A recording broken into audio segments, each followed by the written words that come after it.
This program features live coverage of an African safari and may include animal kills and carcasses. Viewer discretion is advised.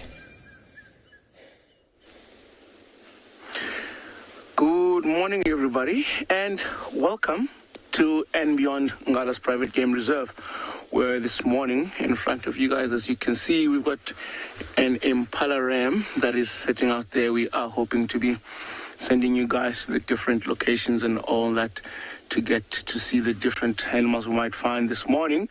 We want to try and see if we can find some of the Birmingham Pride members who were unfortunate yesterday. We think we might head south first, see if we can find that. However, I say to you, welcome aboard to your live safari in the African wild.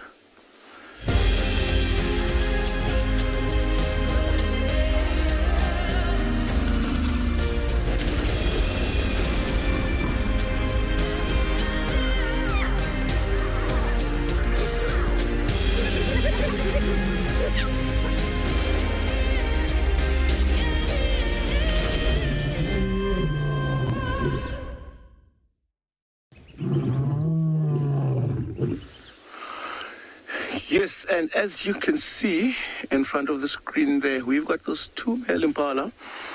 Well, it looks like the other one might be a young male, or both of them, based on the shape of those horns there, having a go at this early hour.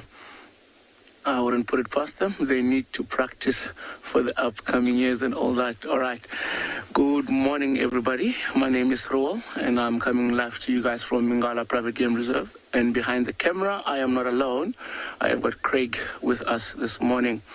So we are set out to head down south to the most southern part of the reserve, hoping to find tracks and signs that the White Lions or the Birmingham Pride members could have crossed back. The last time we saw them, they were on the tar road, and they could have easily crossed into Manueleti, but we just want to head down there. So on our way down, we just thought it would be nice to come and just stop and have a look at these guys, because throughout the night, you can imagine what they could have encountered. It could have been leopards that they've been running away from. It could have been hyenas, could have been cheetah or wild dogs, as we saw yesterday as well. So it's quite interesting when you wake up in the morning just to stop. Sometimes if you look carefully, you see one of them might have an open wound or maybe a cut or anything like that.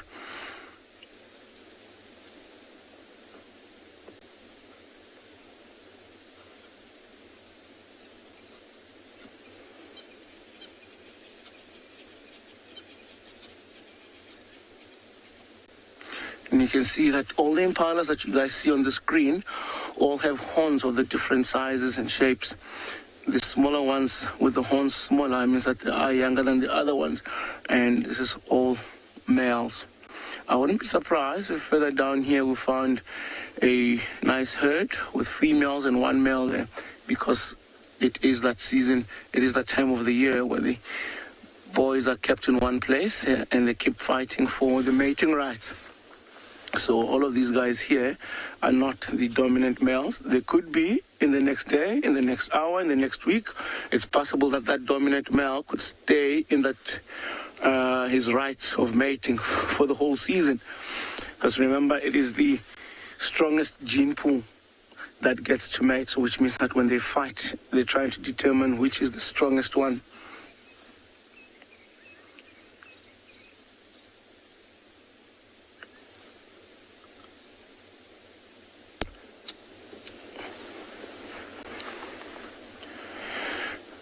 Mike, I believe you're asking how long does the rutting season last? So it lasts for at least about a month, because they'll start the rutting around April, and then May is actually the mating season where they mate, because they've been fighting for mating rights around throughout April, and then now it is the winners that have the right to mate with the females.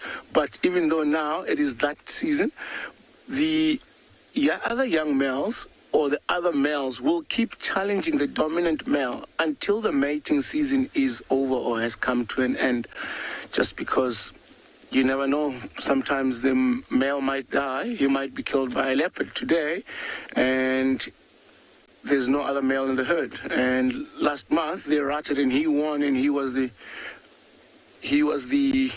dominant male. So now he's unfortunately been caught by a leopard, and then that position is now available. The other males that are left around there will fight for that position, and this means that they could be fighting until somewhere the end of May, and then after that it is just a matter of 6.5 months of the gestation. Then come November, December, we have the opportunity to see the first lambs or babies of these impalas drop, which is amazing. Watching a field open full of young little baby impalas all over. All right, so I think what we need to do right now, these impalas have moved throughout behind the bush. I think they're trying to also get some food before the sun gets too hot. It's still early in the morning and it's still nice and cool, so they're going to keep feeding. So we'll keep heading down south, see if we can find the tracks, and in the meantime, let's have a look at our weather for this morning.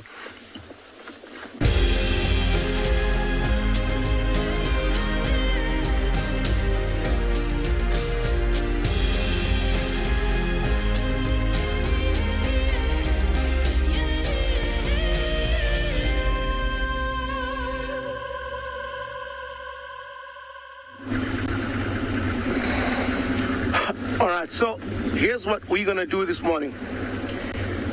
We're going to head south, and I think about 4 or 5 days ago, we had at least 7 members of the Birmingham Pride, and these lions were literally sitting on the boundary road. They were showing signs of crossing out of our property. And I don't blame them, because those young males within the Birmingham Pride, they're already about 2.5 to 7 months now, almost 3. And it is that time in their life where the young males get kicked out of the prides and they become nomads. And on that particular morning, when we were tracking them down, we could hear one of the Ross males, and we could see tracks of the Ross males trailing behind the tracks of these young ones. So it means they were trying to keep away from him. And what they did is they walked out of his territory, hoping that he would turn around and then leave them. But in one way, they managed to shake the Ross male off, which means that when they walked out of the territory, essentially he turned around, because that's what happened. But in the area that they walked into could easily be another lion's territory, which means that male lion on the other side where they walked into might also give them a bit of a rough time. So we're going to head back and then check along the southern boundary and see if their tracks have not come back into our property, and then see which way they could have gone. If they haven't come back, we'll just change our plan, come back down to the central parts of the reserve, and then see if we can try and find tracks and signs of those small lion cubs that the rest of the Birmingham Pride has got this with us in the reserve. So hopefully we get to find tracks and then see if we can be lucky enough to track them down.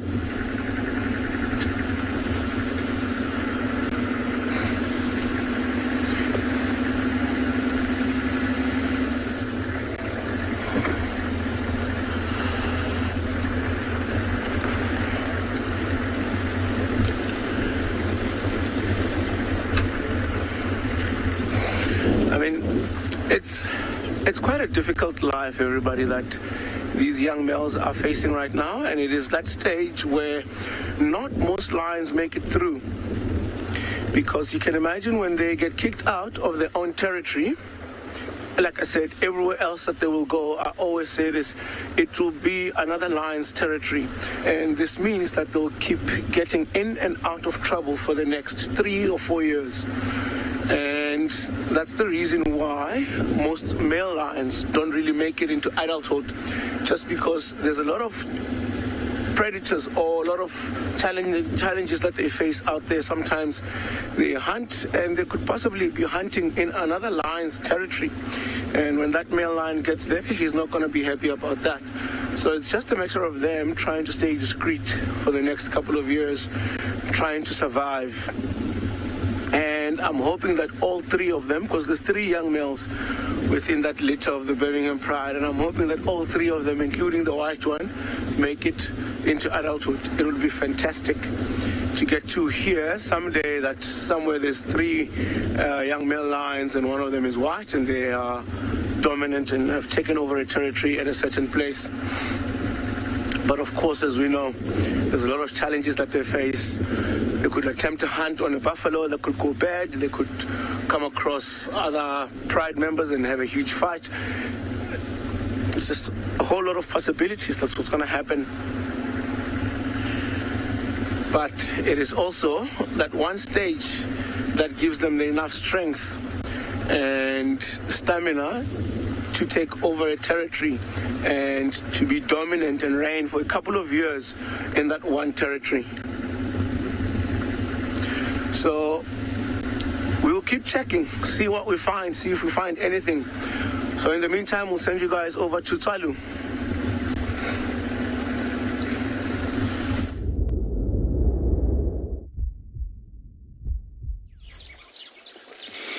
Good morning and welcome to Tswalu Kalahari. Another very beautiful morning twilight here at Kalahari. The light is just breaking. Look at that. In the area that we are at, I'm just catching up with what happened yesterday with the Giraffe Carcass. I'm going to be trying to look around what we can find around that Giraffe Carcass. I believe Deirdre and them found the giraffe there. Welcome, my name is Obakeng, and behind the camera there we've got BK doing a very wonderful job. Thanks, BK. So yeah, this is the area that Deirdre and BK yesterday came by to investigate and looked around and found a giraffe carcass, as I was saying. You can just see it just behind those trees there. A lot of it by the head area has been already nibbled on, but there's still a lot of it still intact. So things like hyenas and so on would be things coming by. I'm not seeing anything at current. I might just move around and see, scan the area, continue scanning the area. Maybe we catch something. And then later, the plan is maybe to visit one of the Meerkat sites and see if we can find some activity around those meerkats and spend a little bit of time with them this morning.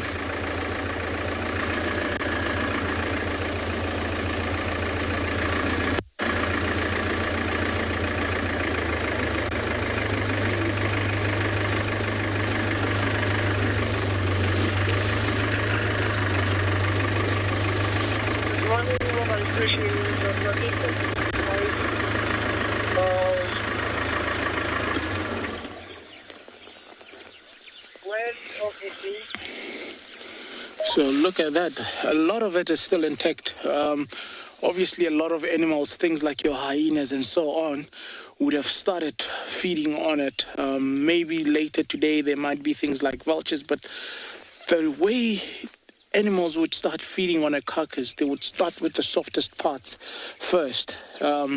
Looking at that belly that has just been opened, and that's what they would go for. It's where the most nutrition is and the easiest access point of that carcass. So that's hence they would start there. And especially when things like your hyenas find a carcass like that, they're always on the lookout, never knowing how the carcass got there. So they have to be checking their surroundings and background all the time. So they have to be very quick at how they do it until they realize that there's no other threat around. So I'm going to spend a couple of minutes here maybe and see. Maybe we might just catch something.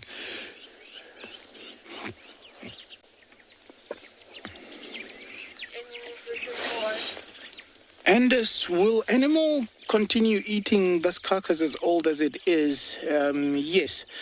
Things like your scavengers will probably continue eating this carcass until it's almost dry. So for now, the meat is still, I wouldn't say the freshest, but there's still juices with that meat. So there'll still be blood So they'll still continue eating on it. It will start smelling, and interesting enough, with the smell, it will start rising with the heat, and things like your vultures would be able to pick that up, because remember, birds can also see in UV or in ultraviolet, and that's how they would pick things like that, waves of that smell brewing as the carcass continues decaying, and that's how they will pick them up, and they will start then flogging and coming in numbers. And I mean, those are the vacuum cleaners of the bush, making sure that carcasses like this don't start diseases and so on by rotting and not being consumed. So yes, a lot of it would go to good usage. Things like your birds might use some of that chime to actually line their nests. So almost everything goes to good use. I mean, that chime will be very finely chewed grass, because remember, your giraffe is a 4-chambered stomach, so they would be using that fine material that has been going through the digestive of the animal. So yeah, almost all of it will go to good use. If there is going to be something staying behind or being left over, it might be a bit of tough bones, a bit of skin, and so on, and that would be by the time everything starts being really hard and not palatable or eatable to most of these scavengers. So yeah, very interesting question there. It's getting lighter and lighter, and I'm thinking all the nocturnals and the scavengers might have just evaded us before we got here. Can we go out of IR? Can you tell them that we want to go out of IR? So, there's a jackal coming. Just as we were about to actually switch from IR to a normal casting, just went behind the bush there. I just got a glimpse. So it could be coming towards the carcass. So we have just switched from IR there, and you can see the colors of the day with the twilight. Look at how full that black-backed jackal is. Obviously he's been feeding every now and then on the carcass, but again, being such an opportunistic animal, they always have to be on the lookout.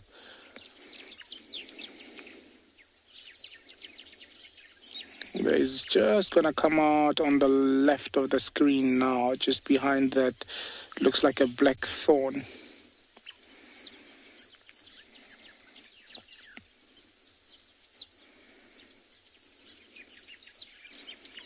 Now it's taking its time.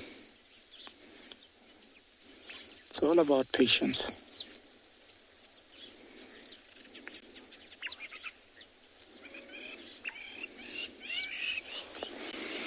Shreya, how much time will this carcass take to decompose? Very interesting question. If nothing consumes it, because we are in such a arid area, it could take a couple of months. Now, for any material to decompose, you need heat, moisture, to actually accelerate the decomposition of that body or that carcass. So here we don't have a lot of that. So a lot of it would actually end up being dry than decomposing.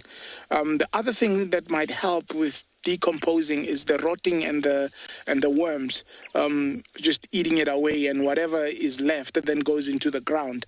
Those are two ways that it could disappear. But if it's just gonna be the carcass there and nothing much of it being fed on, it's gonna take a while. And when I say a while, I'm talking about a couple of months. And that's usually what would happen in an arid place like this, where something just becomes so dry, almost like dehydrated. or biltong.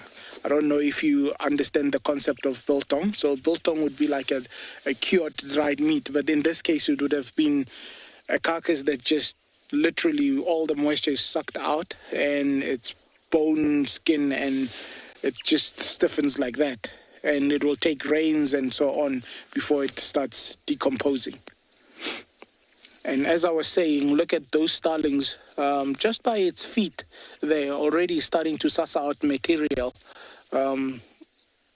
Cape Glossy starling there, they would be definitely looking for the chime, like I was saying earlier, and they would be picking those chimes and going to line the nests. And that's why you see such. It's not really that they after the meat.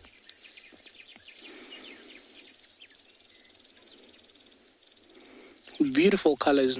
If you can, let's see if it does come over that leg.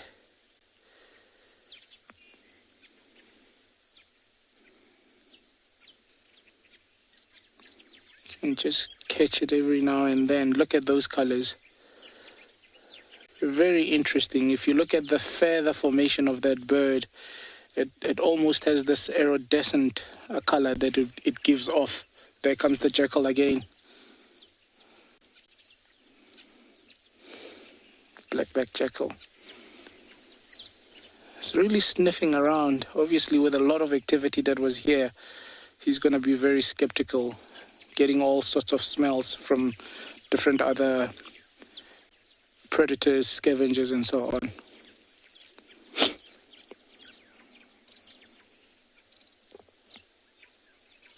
There he is.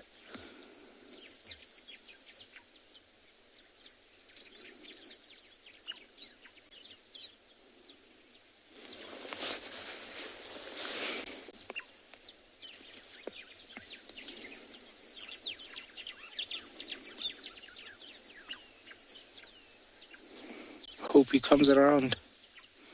Looks like he's picking up some of the shredded pieces from just behind the carcass there.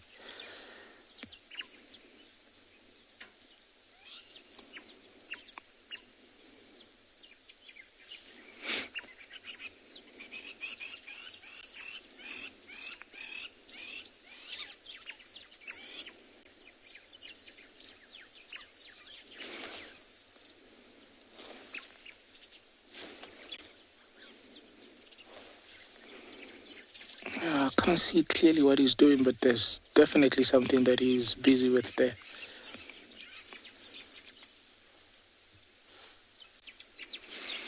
Maybe if we try go forward, no. Let's see. It's definitely busy with something. I'm gonna try forward, but if he gets a little bit iffy,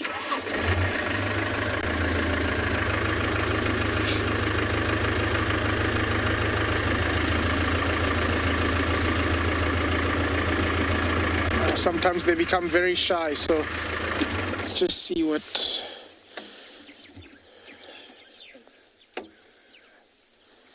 There he is. Definitely there's pieces of shredded meat there, probably some of the intestines. There we go. That's a big piece that he's got there. And that...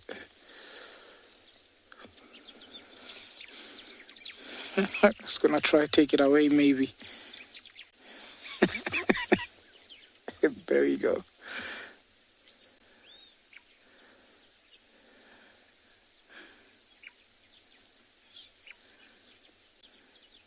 Yep.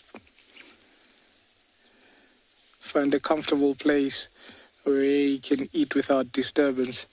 It's also because of what I said earlier, that he's been picking up smells of other bigger predators and scavengers, so it makes sense for them to actually pick a piece like that, go eat it somewhere where it's more safe, or where he thinks it's safe.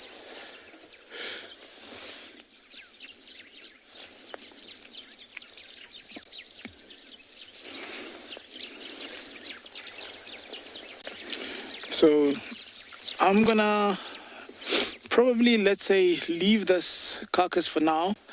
I mean, that black-backed jackal has moved away, and maybe start heading towards those meerkats.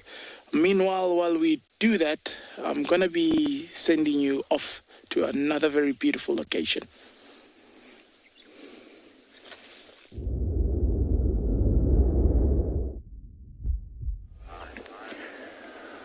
Nice, peaceful, still morning, though there's a few elephants trumpeting in the far distance.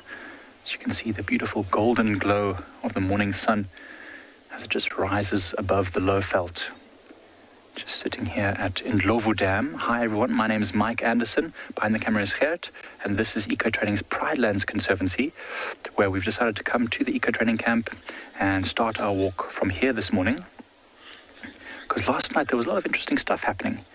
We had a leopard that walked right past this dam. The students were just finishing dinner. And we had a lioness as well. We think it was Lagatha, the lioness that was just also coming to the dam to drink, as well as elephants and hyenas. So we've come here this morning just to see if we can find some tracks and signs and also enjoy these beautiful morning views. Nothing much going on just yet. I'm sure as the morning progresses, we're going to head ourselves a little bit south of the dam, which is not the side you're looking at, it's the opposite side. And hopefully we'll come up with some tracks and signs of where these lions and leopards and all this other action was happening. And maybe, just maybe, if we're very lucky, we might find something.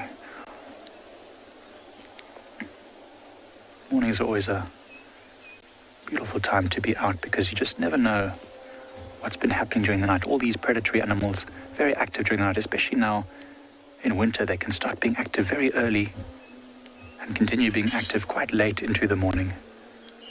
So it's always an absolute pleasure to try and decipher what happened.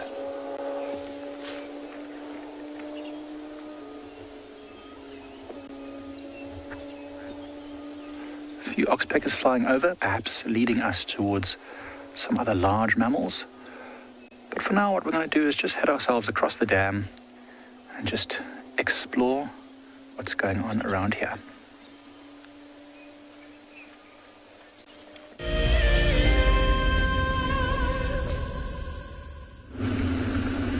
If you love to watch Wild Earth, then we are inviting you to join our Explorers program. For a monthly subscription, you will have the opportunity to win fantastic Wild Earth expeditions. Join our guides for a chat around the fire, receive weekly highlights from our shows, and much more. All the money will go to keeping these live safaris on air, which in turn allows us to escape into nature every single day. Founded in 1973, the Endangered Wildlife Trust has consistently and effectively worked towards achieving our conservation legacy.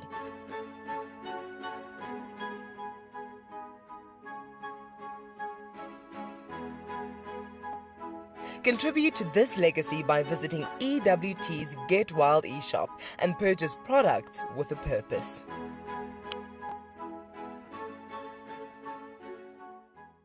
My name is Ross and I'm a field guide at and beyond Pinhead Private Game Reserve.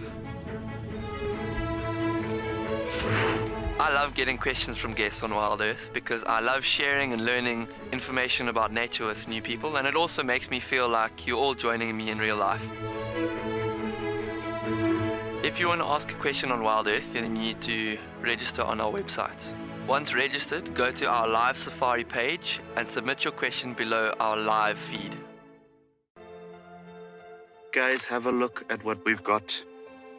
This is better than my birthday. Look at that. This is the first time that I ever see cubs this small. This is so special. This has officially just become my best sighting of all times. Tune into Wild Earth every single day. It's in your nature. Hi, I'm Mike Anderson, and I come to you live every day from Eco Training Pride Lands Conservancy in South Africa.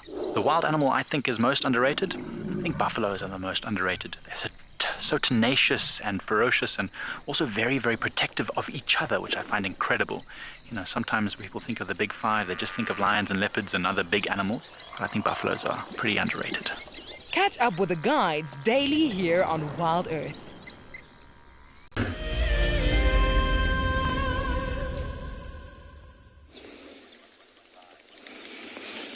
Welcome back to Tswalu. This is actually one of my favorite places, Tsukuru Dam. This is where we at. And this dam usually never disappoints. If you look right in the middle of the dam there, we've got 2 shell ducks, male and female, swimming about. Beautiful. Look at that. Day has already started. I'll be swimming around like that looking for food, and sometimes if we look around we sometimes get Gribs here as well.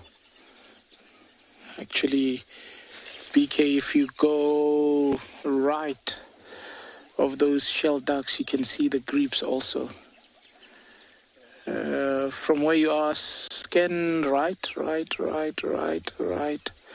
More right. I just saw them there. There we go. There are the Gribs. Amazing. The chicks are growing, hey? Wow. You can see the different coloration. The one furthest from us is one of the chicks, or fledglings now. So she's done a very good job. I mean, these Gribs will almost dedicate their whole day in feeding the young ones.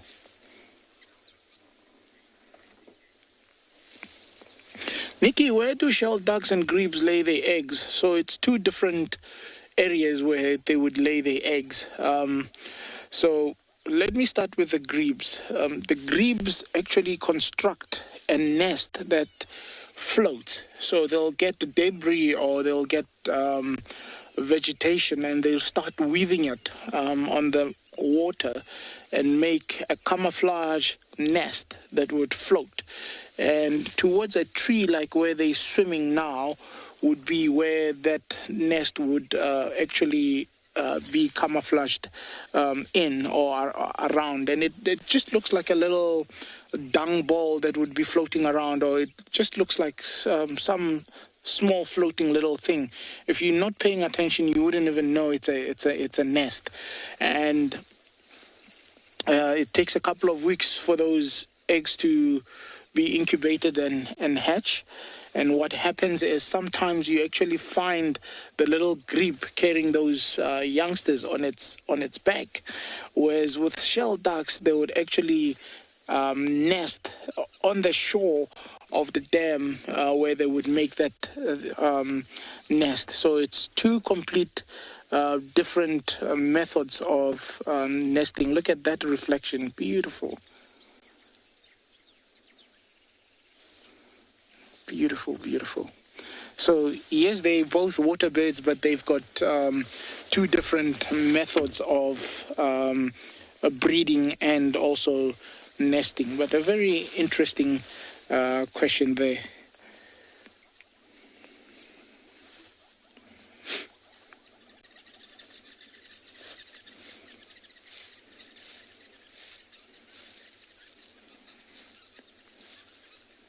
Water is still, the reflection is beautiful.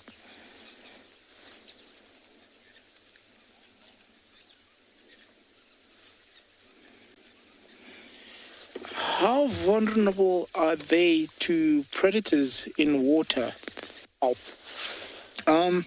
Daniela, fortunately in an area like this, we don't have things like your crocodiles and so on, where it could be actually a threat. So, I mean, things like a crocodile would come from underneath them if they're not paying attention. And on the shore or on the bank, any other meat-eating animal or predator would go for them. I've seen where jackals will try their luck and they would fight them off. Things like caracal would go for them on the shore there. So predation is a valid thing for them, and they always have to be on the lookout. But the interesting part is they've got flight to avoid that. And if it's something that cannot swim, then they can also get into the middle of the dam, and that serves as protection. But there can be other threats from the water, in the sense of areas where there are things like crocodiles. So they always have to be on the lookout.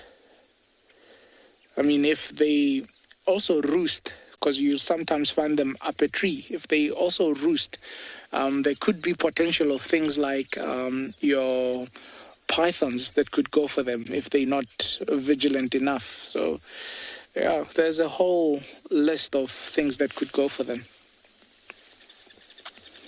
So if you're looking at the two, you see there we've been bouncing between the two of them. That is the male with a gray head right there, just feeding about on the edge there, and the other one with the white is actually a female. And that's how you can actually differentiate between male and female.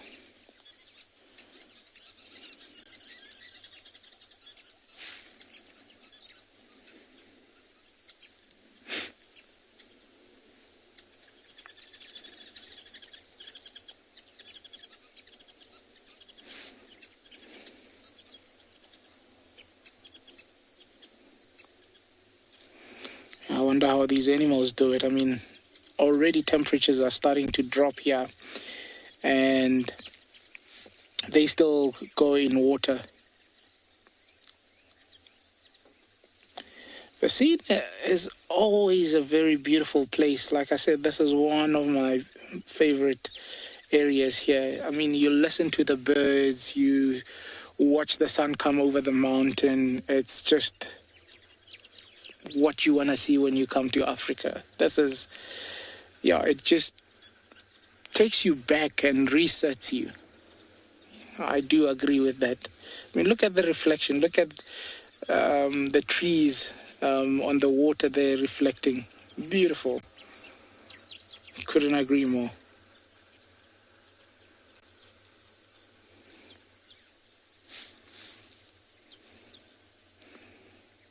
It's nice and beautiful because there's no breeze, so it acts just like a mirror. I mean, you're getting a perfect reflection there.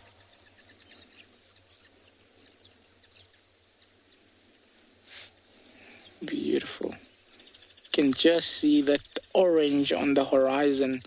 Sun is just about to come over. Krishna, what do these animals or these ducks do when the dams dry up? They're fortunate to have flight. So as the water starts getting smaller and smaller, it would get to a point where they realize that they have to find other sources of water. So they would fly, and in most cases they would fly from one dam to another until they find a perfect other dam. But that means they could be flying to an area where there's already other ducks of the same species and of different species, and that then means that there's competition for them. So, and also in that sense, it's a way Mother Nature would be making sure that the gene or the bloodline of these species spreads, because it forces them to move elsewhere. So that's how they would distribute and spread the gene pool. So yes, when water goes low, they are forced to move and go find suitable places elsewhere, which is not necessarily a bad thing every time. I mean, everything has a negative and a positive.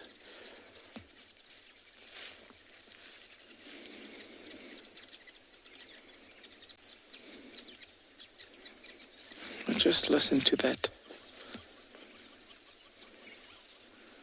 There's a lot of bird life here. If we try count, let's start with the shell duck, and we've already counted the gribs.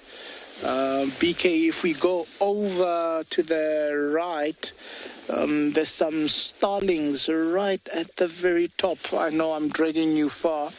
Right at the top there's some Cape glossy starlings. I just want to see how many other species of birds we can count here. I've seen some Cape turtle doves. I can actually hear some yellow-billed hornbills in the background.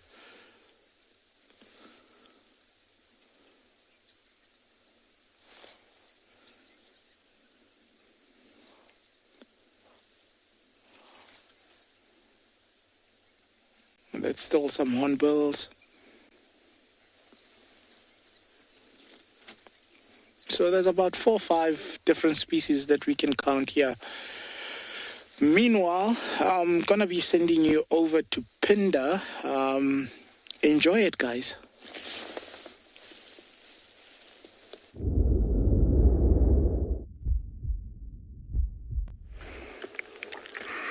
Good morning from and beyond Pinda Private Game Reserve, where we are very, very, very excited to be coming to you from the sand forest of the far north of the reserve. It's a place we haven't been able to film from before, but this morning we have managed to find a patch of signal in this very special habitat that we've spoken so much about in the past, but haven't quite been able to show it to you just yet. My name's Damon, behind the camera is Owen, and like I said, super excited that we've finally been able to show you, well, at least a little bit of the forest. I'm just going to show you on the map of the reserve quickly where we are. Here's a map of ambient Pinda, and so right down here in the southern part of the reserve, there's the grey, which is the open grasslands where we've spent so much time, and then the green, the mountainous woodland, where also we've been spending most of our time. We've come all the way up here into this kind of creamy patch up here, and this is the sand forest up here in the far north of the reserve. The soil all very sandy out here. Listen for a second.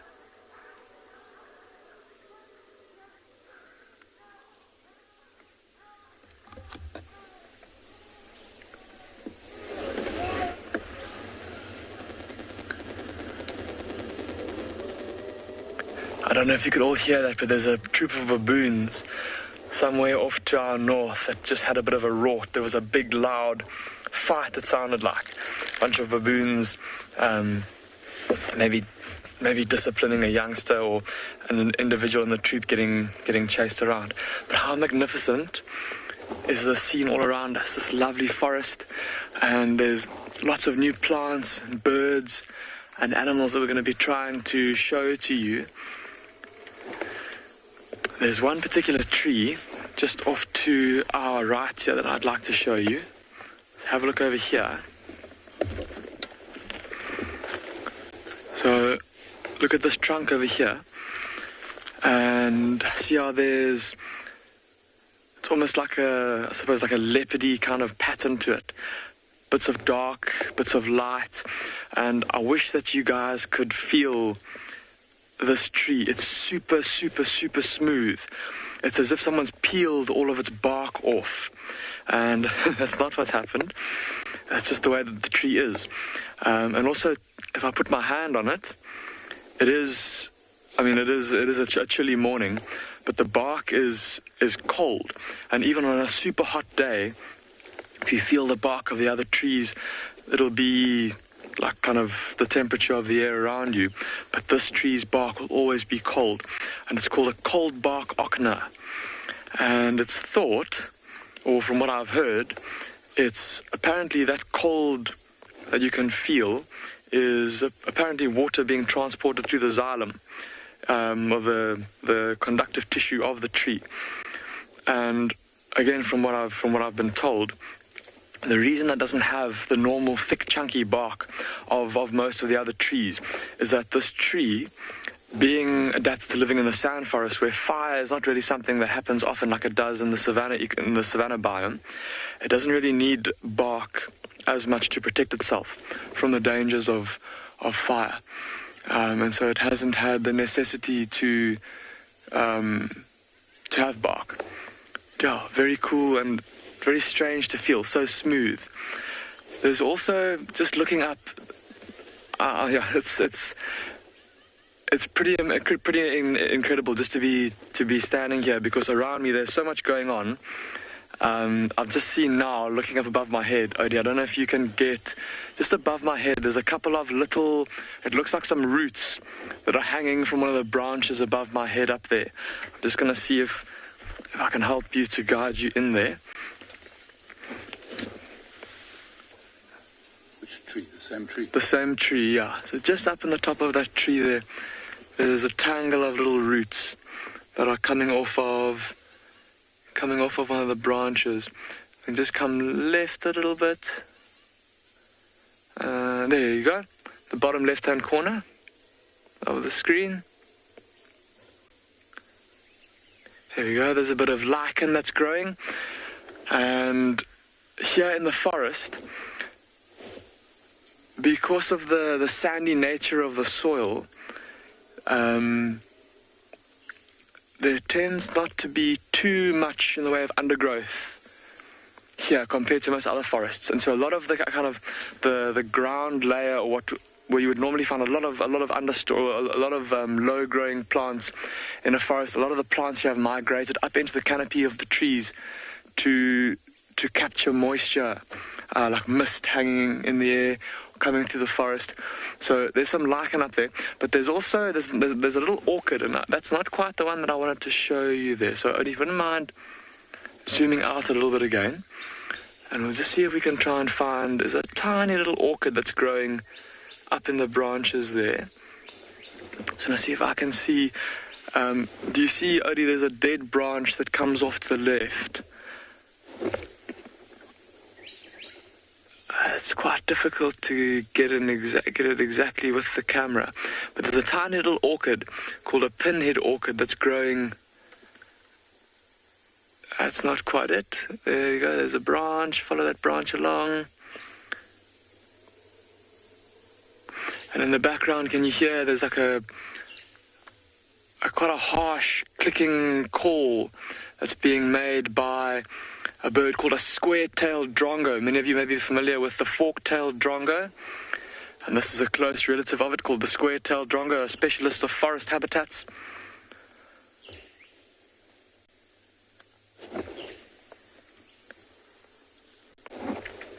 That's again not quite the orchid, but this tree that we're now looking at is called a broadpod albizia. It's a tree that we sometimes see growing here in the forest. Just going to see if we can try and get you to this little... It's just up here. So where the branch goes up, and then the first branch that comes off, if you just follow that out to its extremity, there's it's not very impressive looking from a distance.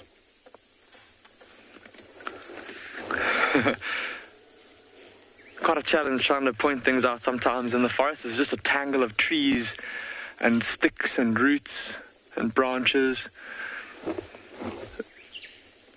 So literally just above me here. But it's such a small little orchid, you'd barely even recognize it as an orchid. It literally just looks like a bunch of little filamentous roots that are kind of hanging off of the branch. There we go, you got it. Well done, Odie. That's it. So right there. Okay, apparently you're saying what a gorgeous area. Okay, I'm so glad we can finally show you a little patch of the sand forest. We've spoken about it so much, and it's something that's so special to us here at Pinda. But there you go. It's a tiny little orchid called a pinhead orchid. It's growing off of that little stem from the cold bark ochna. And like I was saying, many different kinds of plants growing up in the tops of the canopy of the trees here. where it's easier to get moisture for them. Lots of mist in winter time, lots of moisture hanging in the air, and so that's how a lot of these trees get their moisture. We're going to see what else we can show you here in the forest. In the meantime, let's go across to Proudland and see what they're up to.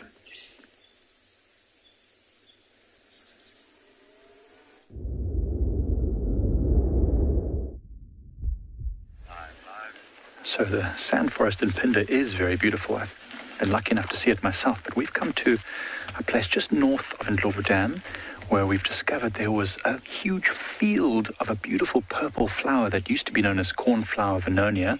I know it's got a new name. I think it's Lindsay glabra now, which is a scientific name, not sure the common name. But these things would have been a beautiful, bright purple color, and they're incredibly important for all sorts of insects because of the profuse amounts of pollen and nectar that they produce, which are a very important source of food, especially for butterflies. Now, it's growing thickly here. We cannot really see the ground very much at all. There's a few game paths that have been created by elephants, walking through here. But it's really almost shoulder height in some places here. It's growing thickly.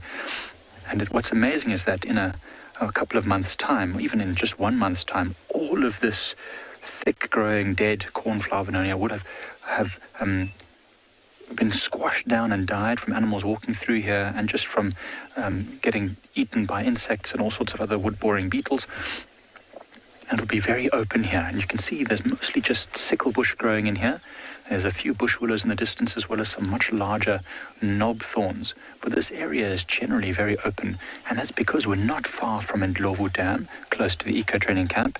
And so a lot of elephant activity and other animals coming here frequently will be slowly opening this area up.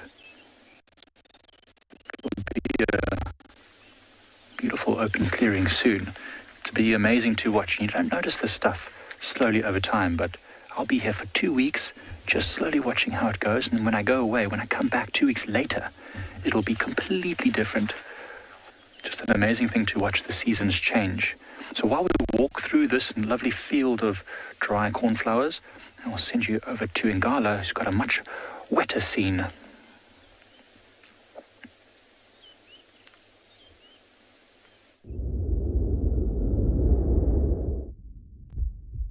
Is that as far as you can go? All right. Welcome, everybody. And I'm not sure, but from my screen, it looks like that bird has just got a little fish or some sort of frog.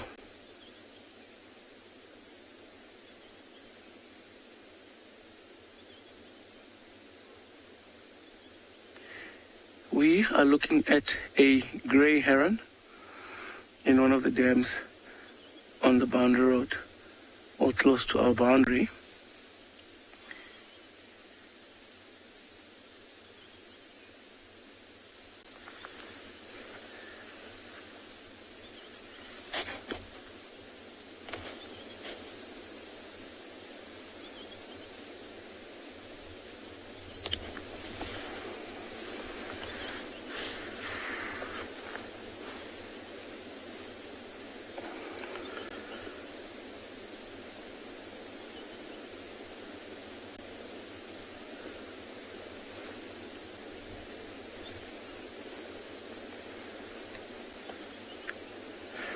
Now you can see that bird walking along the edge of the water, looking for any fish or little frogs or whatever it can find in the water.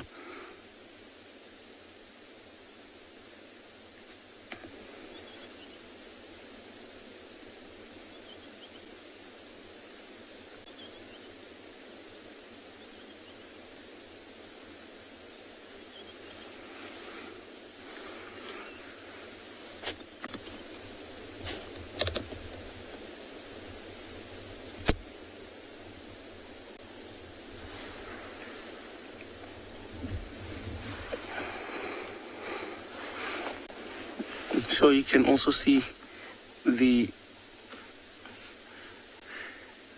I'm sure you guys can all see the ripples in the water. There are also 2 hippos in here, so sometimes they just pop their little heads out to get a nice breathe and then go back underwater.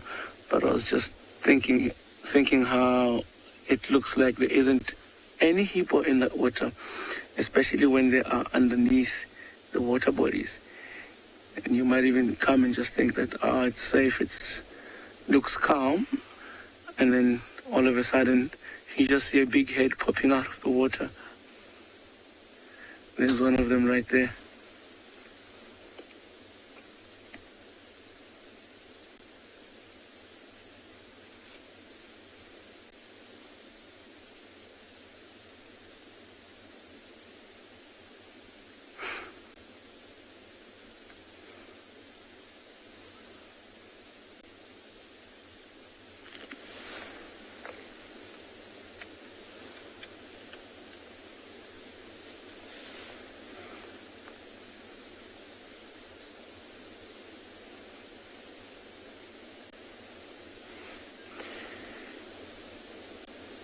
Megan, I totally agree with you. It is one of those sightings where you just sit and you feel like you can relax and you can be calm and everything is just very nice. And I can see on the other side there's also little birds coming in, and on the trees around, I think they're all trying to get some water or get a drink this morning. The sun, or the temperature, is starting to change. It was cold about half an hour ago. It's starting to warm up now, and I think most of the birds are also getting more and more active. Like we can see here, that heron is still here, trying to see if he can find anything to eat, and most of the doves and francolins and everything else is up and it's active. Because when it's cold, most animals try to keep warm. So they minimize movement. Get to a place, just maybe sit still for a while. It's nice to get to see the different stuff moving around and all that.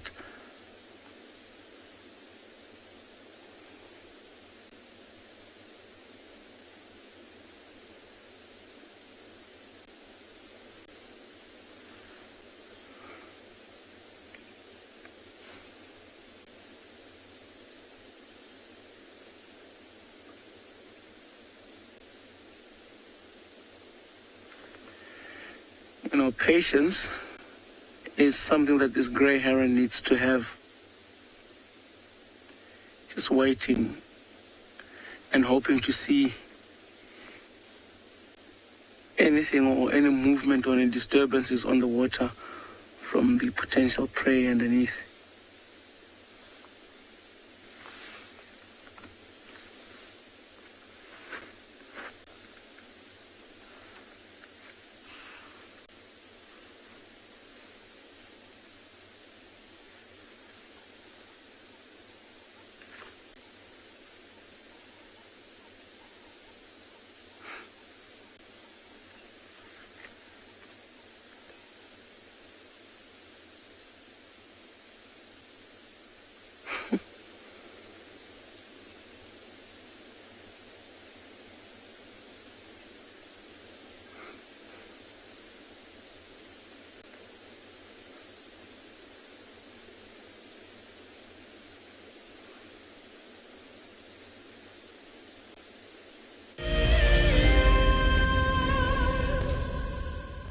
Do you dream of an African holiday in unparalleled luxury? Where your days are spent in the company of wildlife and cooling off in your very own plunge pool? Well, this month's prize may be the one for you. Expertly camouflaged into the unspoiled environment of the world-famed Sabi Sand Game Reserve, it's hard not to fall in love with Simbambili. Sign up to be a Wild Earth explorer before the end of May, and you and a friend could be jetting off to this ultimate escape from reality. A luxurious safari and spa getaway wrapped up in one impressive package.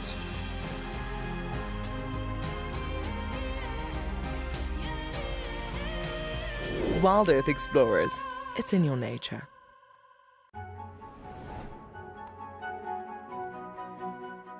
And I find getting out to a local royal park brings me so much closer to nature.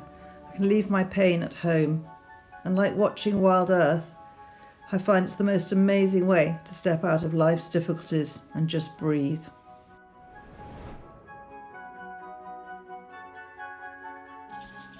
The chirping and fluttering of these Java finches at the feeder in our garden helps us start each day joyfully in connection with nature.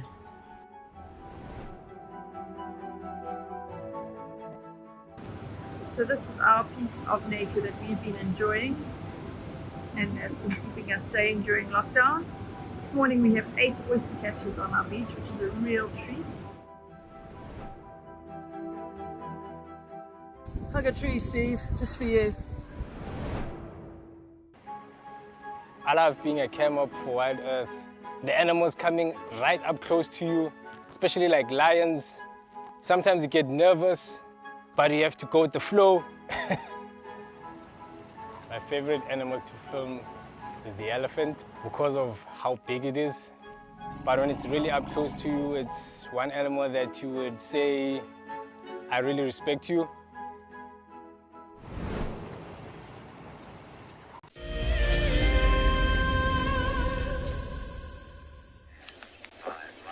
So what you're looking at right here is tree sap or gum that is hardened into amber. I don't know if you've ever seen Jurassic Park. It's the stuff which always traps the mosquitoes. Now, I've never seen a mosquito trapped in some tree gum. However, it is very much utilized by many, many animals, from elephants to bush babies and all sorts of insects as well. So this stuff is basically the blood of a tree. I suppose you could call it that. It's what the tree is taking from the leaves and it's turned it into the sugary substance that it then transports to the rest of the tree to give it nutrients. However, this tree is no longer going to be transporting much of it because it has been absolutely hammered by an elephant. Now you can see there's 2 different parts here. You can see this is the very old original damage. And then over here was something that grew another couple of seasons maybe and then got damaged again by elephants. And there's still a little bit of bark on the other side. So this tree will still survive, but not for long. Unfortunately, it has now been exposed to all sorts of insects that can then destroy it by burrowing in. So you can see there's a little bit of living material just here. This will still be able to transport some nutrients, but not much. So the tree is not going to be in great condition. However, I wanted to show you something else, which is really awesome. We've got some bracket fungi, and now we don't often get to see it looking so beautiful like we've got here. So we just come around this side here. I'll step out of the light. So this, that you can see right over here, is bracket fungi. Now this is a branch of this knobthorn that was pulled off and broken by an elephant, but you can really see how beautiful that is with the almost honeycomb pattern on the underside. Now this is the bottom of this piece of bracket fungus. If I turn it over, you'll be able to see what the top looks like. And the sun is not great, but if I do it like this, you'll be able to see it's got these beautiful banded variations. And now this is very similar to growth rings on a tree. It will take many, many seasons. This bracket fungi grows quite slowly, and every year or every season or every time it grows, you can see it creates a new ring. And this stuff is, very, very important as how can I call it, a decomposer. It breaks down this dead wood, which is very hard, and slowly over time reduces it to nothing, goes back to the soil. And it's also useful for us because it's very fibrous. And so when we have a nice thick piece that's been going for many years, we can actually take it when it's dry. This is dry now. There's the living fungus is inside this. This dry part is the fruiting body. So it'll only in the next growing season grow another ring on the outside. We can use this to start fires because it's so densely fibrous. And once it catches a nice coal, using a magnifying glass, it can create a lovely coal that you can then use to start a fire. I wonder if you'll be able to see. This one you can't see it very nicely in this one. This is a very small one, but you can see it's quite fibrous there. But the bigger, thicker pieces of this bracket fungus will have even more fibers that will be able to catch heat. And all around here we noticed a lot of the cambium layer of the bark. Where's a nice piece? Here's a nice piece here. So this here is the cambium. You can see it's a deep red color. And this is what those elephants were after. They took this and they chewed it and they spat it out. This is very fibrous. They don't want to eat this. What they want is that gum, that sap that was trapped inside this cambium layer. Now, we have a use for this as humans. This is very long strips. Whenever bark and cambium layers come off in long strips like this, it means it can be used to make rope. Now, I've tried this before. What you do is you soak it in water, or you take it when it's very fresh, and you can braid it into a rope, or twist it, or even use fibers, roll them together. But it needs to stay soft, so you need to keep it wet. And I tell you what, the smell that comes off this stuff when it's wet is unbelievable. I wish I could actually get you to smell that. It is not pleasant. So I don't know how you manage to make rope with it without just wanting to keep it as far away from you as possible. But you can see this area here is quite nice and open. We've been walking through that really thick stuff, and we've come to this little open patch. So this tree and the other few knob thorns that used to be living around it became a feeding zone for elephants, and they've smashed down this area. You can see lots of old elephant dung branches. There's another dead knob thorn which has been completely pulled down by the elephants. So these little patches here are quite useful for us as trails guides when we're walking, to just recoup, stop for a moment and try and figure out our next plan, because you can see if we walk in that direction there's another little game path that goes through, but lots and lots of long grasses. So we do need to be quite wary. It's going to open up quickly though, I suspect. I don't think it's going to be like this for too much longer before it becomes nice and open. The termites will do their job and eat all this open area. Now, I didn't hear that quite clearly, but I think we're going to send you over to Pinda next whilst we navigate our way through this area.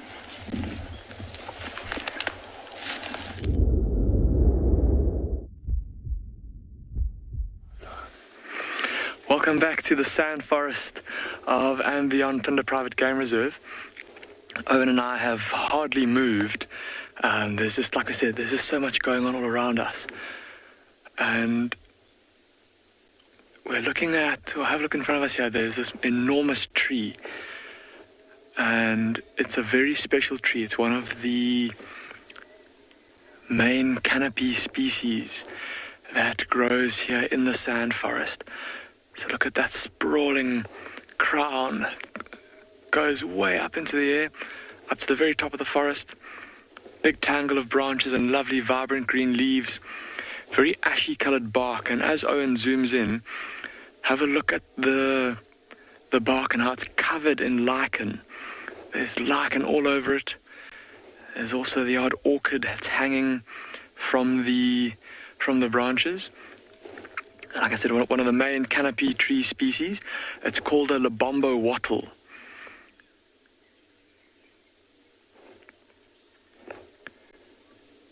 And if we just zoom out a little bit, it's a bit tough to get an idea for scale, but see how at the base of that tree it's super, super thick. And it's a very, very, very slow growing tree. Some scientists even reckon that it only grows about 1 millimeter in diameter every year of its life. So looking at that tree from here, I would estimate it to be maybe about meter, 1.2 meters across in diameter at the base. So that's potentially a 1,000-year-old tree if that hypothesis is true. It's a very, very slow growing tree. And even here in the sand forest, we've seen seedlings, very, very, very small Lebombo wattles growing up out of the forest floor. And in the time I've been here, there's one particular little sapling that's growing close to and beyond Pinda Forest Lodge, where in the time that I've been here, it hardly seems to have grown at all. Incredibly slow growing tree. But there we go. Odie had just framed up there that little orchid. At those leaves and all that, those tangles of roots that dangle into the air. Obviously some of the roots hanging onto the tree and anchoring it there. Working its way into the crevices in between the bark to get to any bits of nutrients, maybe some decaying plant matter that's sitting in the bark, in the cracks of the tree, but not quite tapping into the tree. So it's not like a mistletoe or like it's not a parasite, if you will. It's just an epiphyte, so it just lives on the tree. It doesn't live off of the tree, so to speak. Those roots and also hanging into the air, like we spoke about earlier, catching moisture and mist.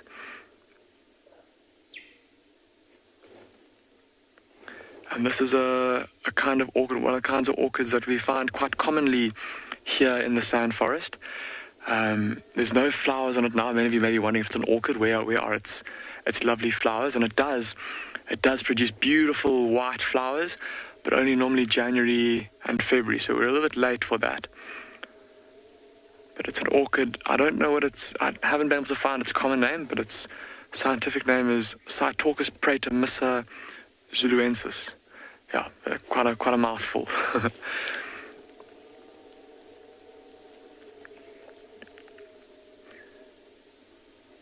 A beautiful big tree is this Lubombo wattle.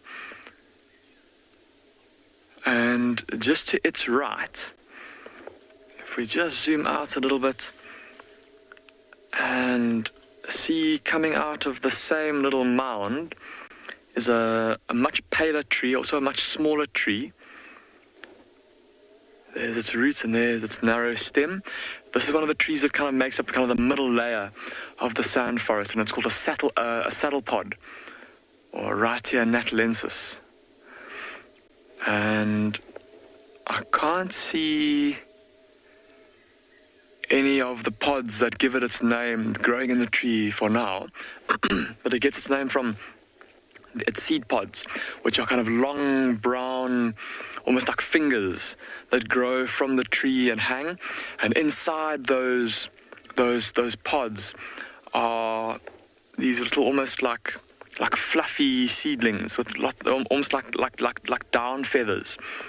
And when the seeds are ready, the pod ruptures, and the seeds all kind of fall out and get dispersed by the wind. Much the same way, in fact, as how the Lubombo wattle distributes its seeds. Also, it produces these red kind of flat winglets, almost like a bush willow, but instead of it being kind of four-winged, it's only just the one wing, if you will. And then that's how it also, when those seeds are ready, they'll drop off and the wind will kind of distribute the seeds around across the forest. Just listen for a second. It seems like there's a couple of birds that are flying in behind us.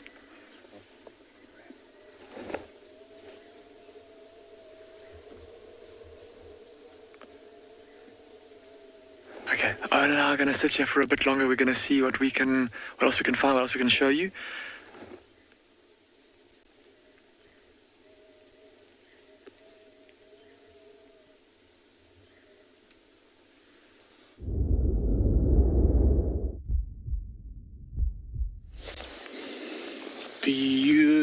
Beautiful.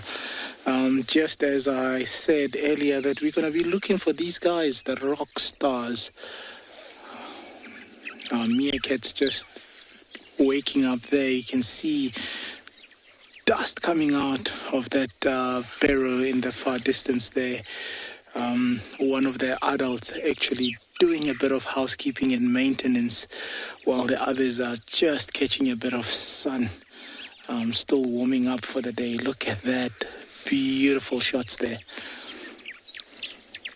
The sun is just gone over the horizon, and that's exactly what they want. Showing the belly to the sun.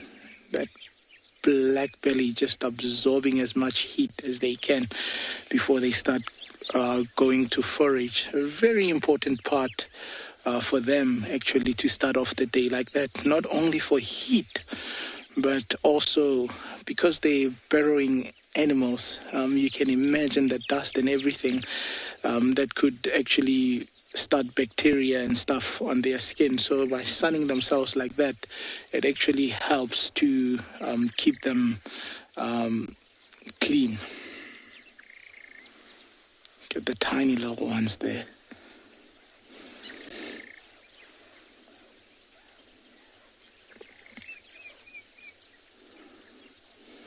Beautiful.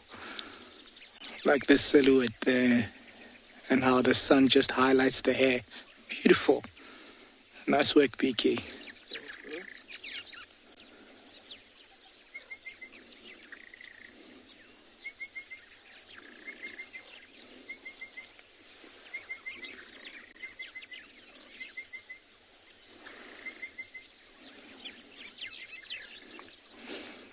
Very wobbly little one moving around there. Still have a long way to go. Learn from the adults.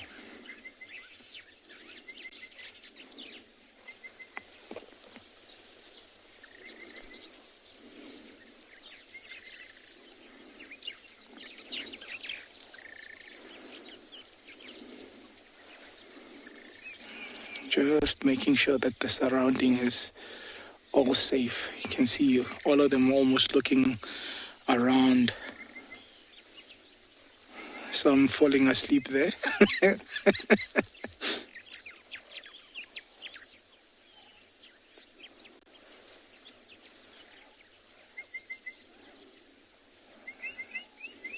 Beautiful, look at that.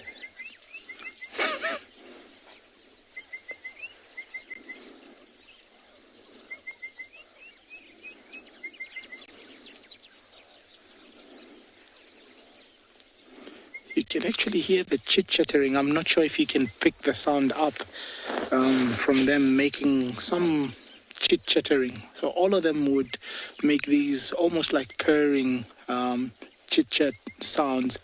And it's just constant communication between all of them and just getting ready for the day. And even when they start foraging and going out, that chit-chat would continue, and it's just making sure that all the individuals are safe and intact and they're all in the same area, not losing each other.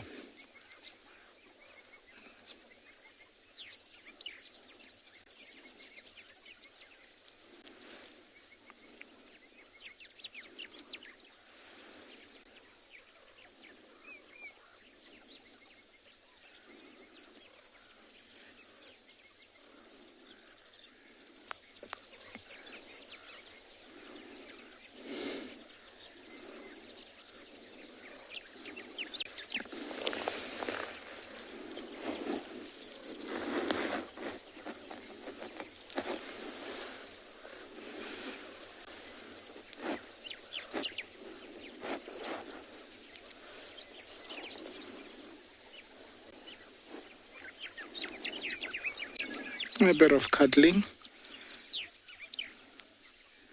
Touch is a very important thing for them. Verret, this is such a great shot. I was saying to BK earlier, I was like, big ups on you, BK. You've done a very good job here. You've outdone himself. I mean, look at the highlight of the golden highlight of the hair with the silhouette. I mean, just incredible. Beautiful.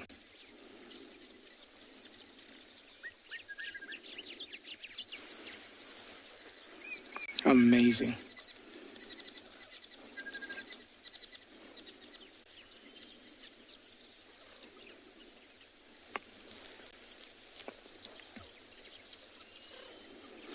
As I was saying, touch is one of the most important things for them. You'll see when they sun themselves like that and stand, often they lean on each other, touch each other, almost what looks like hugging and so on. And it's reassurance for them by so doing.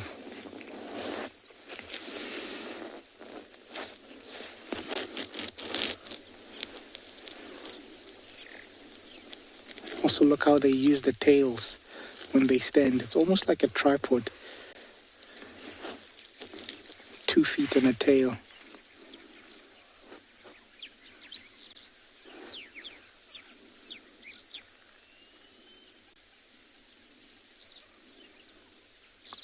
Just another adaptation.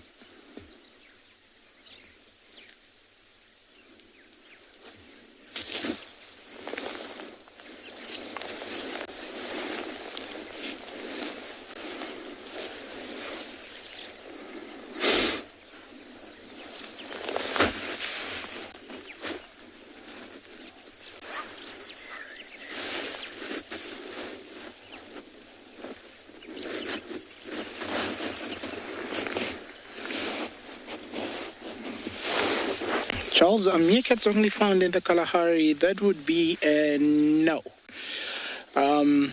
You do find them further into Botswana, going up north.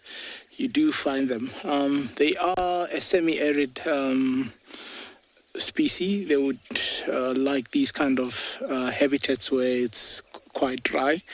You go as far east as Kenya, Tanzania, you'd also find them around there. So it's not just a Kalahari species.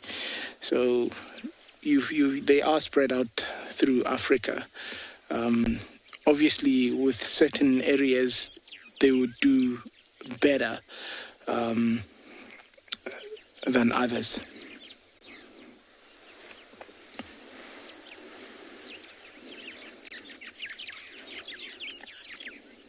So they wouldn't do very well at in places like a coast or something like that.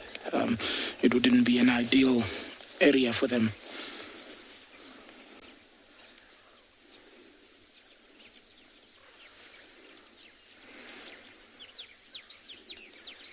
Very important actually for the environment. I mean, think of what these guys are doing.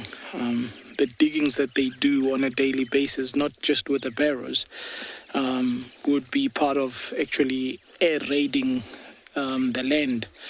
And by aerating the land, it means that the soil gets oxygen, and what it also means is that certain seeds can be buried and germinate, and that would give rise to a certain kind of vegetation, which that in turn would result in the kind of herbivores that you get, that resulting in the kind of predators you get. It's also a way of landscaping. So these guys really play a very important role in the environment.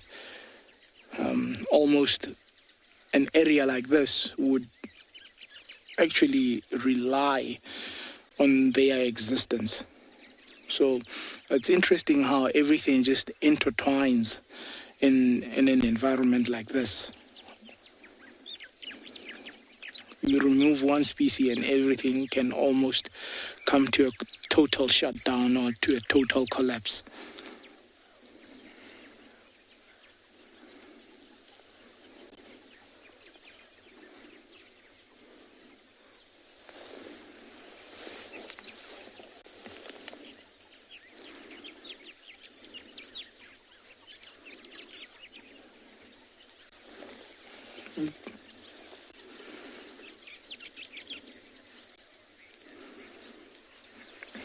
Aaron, at what age do meerkat babies know how to stand upright? If you look at the alpha female and her giving birth, when she does give birth, she would give birth to pups that are almost underdeveloped, meaning that they wouldn't have fur and they would be born blind. They actually develop their hearing before their sight. So they'll be in these barrows for at least a couple of days to about a week. And then from there, they'll be carried out every now and then by the female, and sometimes with the helpers helping her to do that. And from then, after they get sight, they will start actually mimicking what the adults are doing. So that would take probably up to about 2 weeks that they've got sight and they're starting to come out of the barrows. By the third week, they're starting to move around a little bit and so on. So I would say at about 3-4 weeks, that's where they start actually seeing what the adults are doing and starting to mimic what the adults are doing. And throughout their growing, almost each baby would have almost like a favorite adult or meerkat that it would stay in proximity to, and everything that baby would learn is almost around that. Look at those. They're very interested in the distance. Ah, there's a brown hyena coming this way. Look in the distance there. And that's what they're seeing. So immediately by actually looking like that, I mean, that gave that brown hyena in the distance. Look at that. And they picked it up from a distance. That's running off, and it's just behind the trees there. It's going to come out. There we are.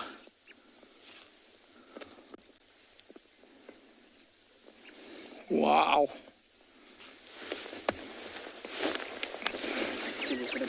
It just shows you how vigilant these guys are. I mean, they picked it up at an instant. Wow. So being such a small animal, they have to be constantly aware of their surrounding. And I mean, those adults were very quick to pick on that animal. So they'll also look up in the air for aerial threats. So it helps to stand around and look like that. So thank you, little guys, for showing us that brown hyena. We're still going to be here for a while, but meanwhile, we're going to send you over to another very beautiful location in Africa.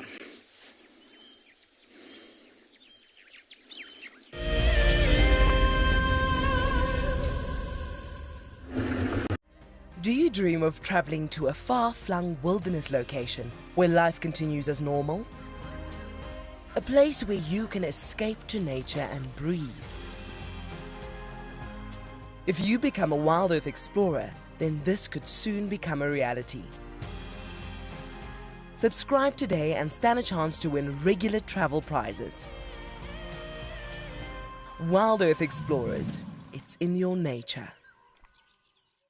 The Mara Triangle is a jewel in the Kenyan conservation crown, and thanks to the dedication of the Mara Conservancy, it thrives as one of Earth's greatest national treasures. We have been experiencing a reduction in the whale snails that we collect on a monthly basis, and this is basically attributed to our intense patrols.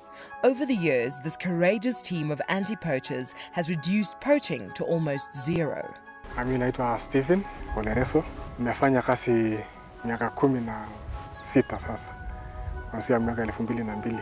Hao wanadamu ni wenye utua sana inaogofya ni wale wenye wanaenda kama ndovu. Wanatumia kama bunduki. Sasa hiyo ndio huwa inakuanga hatari sana kwa sisi. As a result of the global pandemic and the massive reduction in tourist revenue, the Mara Triangle is facing a financial crisis. They need your help if they are to continue their ability to protect this magical land.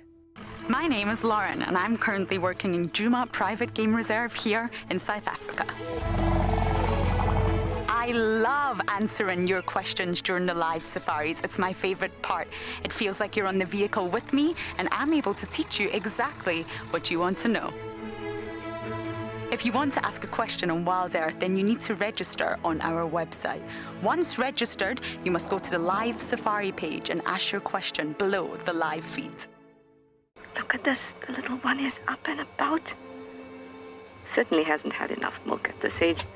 No amount of milk is enough. Oh, corky. Too sweet. Oh, look at this.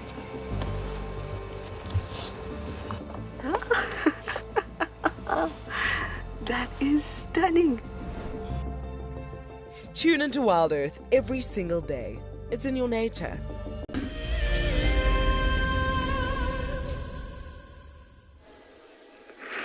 Welcome back to And Beyond Pinda. We still haven't moved from our little patch of sand forest because there's still so much going on all around us. And we've just had a visit from one of the very special sand forest birds, one of And Beyond Pinda's star birds, if you will. It also happens to be one of the smallest birds that exists here in Southern Africa. And it's called a Nearguard's sunbird. Tiny, tiny little bird, only about 11 centimeters long and a featherweight, if you'll pardon the pun, only weighing about 6 grams. But there's a picture of it over there. See that tiny little bird over there? So the female, in typical sunbird fashion, the female a bit more drab, kind of a light pale grey, slightly darker on the back, and the male with a beautiful red and purple band on the chest, kind of a blackish charcoaly coloured belly, and then a lovely kind of iridescent back. And we heard it calling last, and it flew trees above us and called for a bit, but then unfortunately flew off. And that's the thing with birding here in the sand forest, much the same as birding just about in any other forest, is that it can go through periods of being pretty quiet. Like there's normally bird song that you can hear, but in terms of actually getting to see a lot of birds here in the sand forest, you normally need to come across a bird party, if you will, which is where there's a swarm of insects that are moving through the trees, and then a whole bunch of insectivorous birds fly after them and feed on them. And then that'll normally attract, the birds will call excitedly while that's happening, and all of that commotion normally attracts other species of birds. And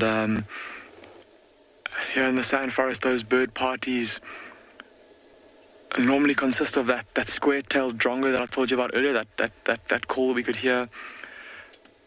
It's often accompanied by dark-backed weavers, and then there's a whole host of other bird species that will move around, also following those bird parties. So hopefully while we're sitting here in the forest, we'll be able to have one of those bird parties come through. Lucy, you're saying the sand forest is absolutely magical? Absolutely, Lucy. And just like I was saying earlier, the longer we sit here, the more we seem to see. There's so many little details to look at, and it's actually quite overwhelming sometimes. Like how Owen's just panning the camera around, there's so much to look at. Lots of different plants. And in fact, I just want to quickly draw your attention to something that's going on this little branch and on this trunk in front of us. So I'm just going to walk around to the front of the vehicle and show it to you. Oh, and if you wouldn't mind just zooming in here where my finger is, can you see all of these little kind of tunnels? They almost look like part of the bark that go along the outside of the tree trunk here, and they go underneath the bark, and they come around the back here, and they go all the way down the tree over here as well, down this side, and it goes all the way into the ground at the base of the tree. And these are all little tunnels made by termites so the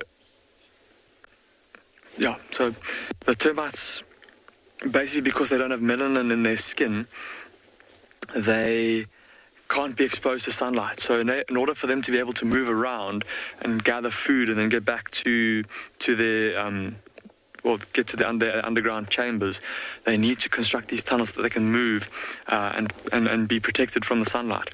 So that's what those are. And also coming back to that big Lebombo wattle, if you have a look back over there, what that tree is growing out of, see there's a bit of a mound that it's on top of, and it's actually growing out of a termite mound, believe it or not. That big mound that it's on, that's a big termite mound, one that must be pretty ancient, because like we said, that Lebombo wattle could potentially be close to 1,000 years old. And if that tree is growing on a termite mound, you can only imagine how old that tree, that mound must be. And that's something that's quite a common feature of the sand forest. If you have a look at the ground, there's a lot of dead wood that's lying around. And all of these big trees, especially these Lebombo wattles that grow so big and tall and take so long to grow, as with all other plants in the forest, it's all about fighting for sunlight, trying to grow big enough and tall enough and get as much of their leaves exposed to the sunlight as possible. And so branches that grow too low, or branches that grow through the canopy that don't have their leaves exposed to the sun, might be a bit of a waste of energy to still have those branches because they're not helping the plant to photosynthesize. And so often these big limbs of these big Lobombo wattles that are not growing tall enough into the trees, they'll actually just drop off. And so you get lots of trees that have fallen onto the ground, lots of decaying wood, and that's what the termites feed on, and they'll gather it and help to break it down. Lots of fungus also doing that out here. An absolute haven for termites. And funny enough, because of the abundance of termites, it's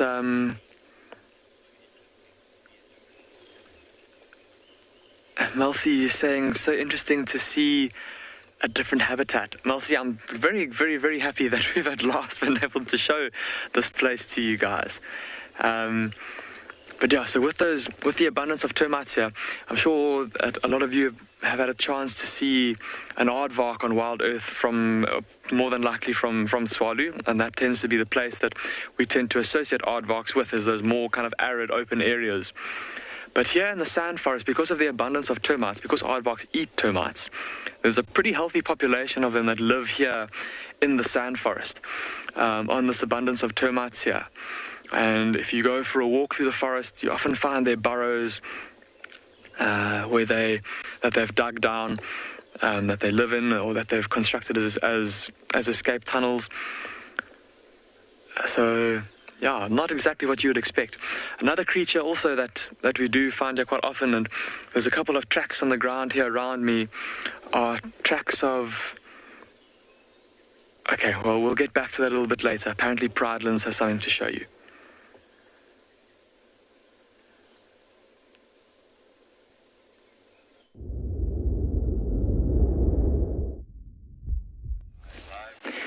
So we were walking along a road and we came across this ant colony which is creating, or busy creating, a highway. Here on the road there's a lot of fallen grass. These roads haven't been used for a long time, and so the grass has fallen everywhere, and these ants are busy creating this highway, and every now and again we find a cluster of ants that's trying to move some of these grasses out of the way. Here you can see one right here.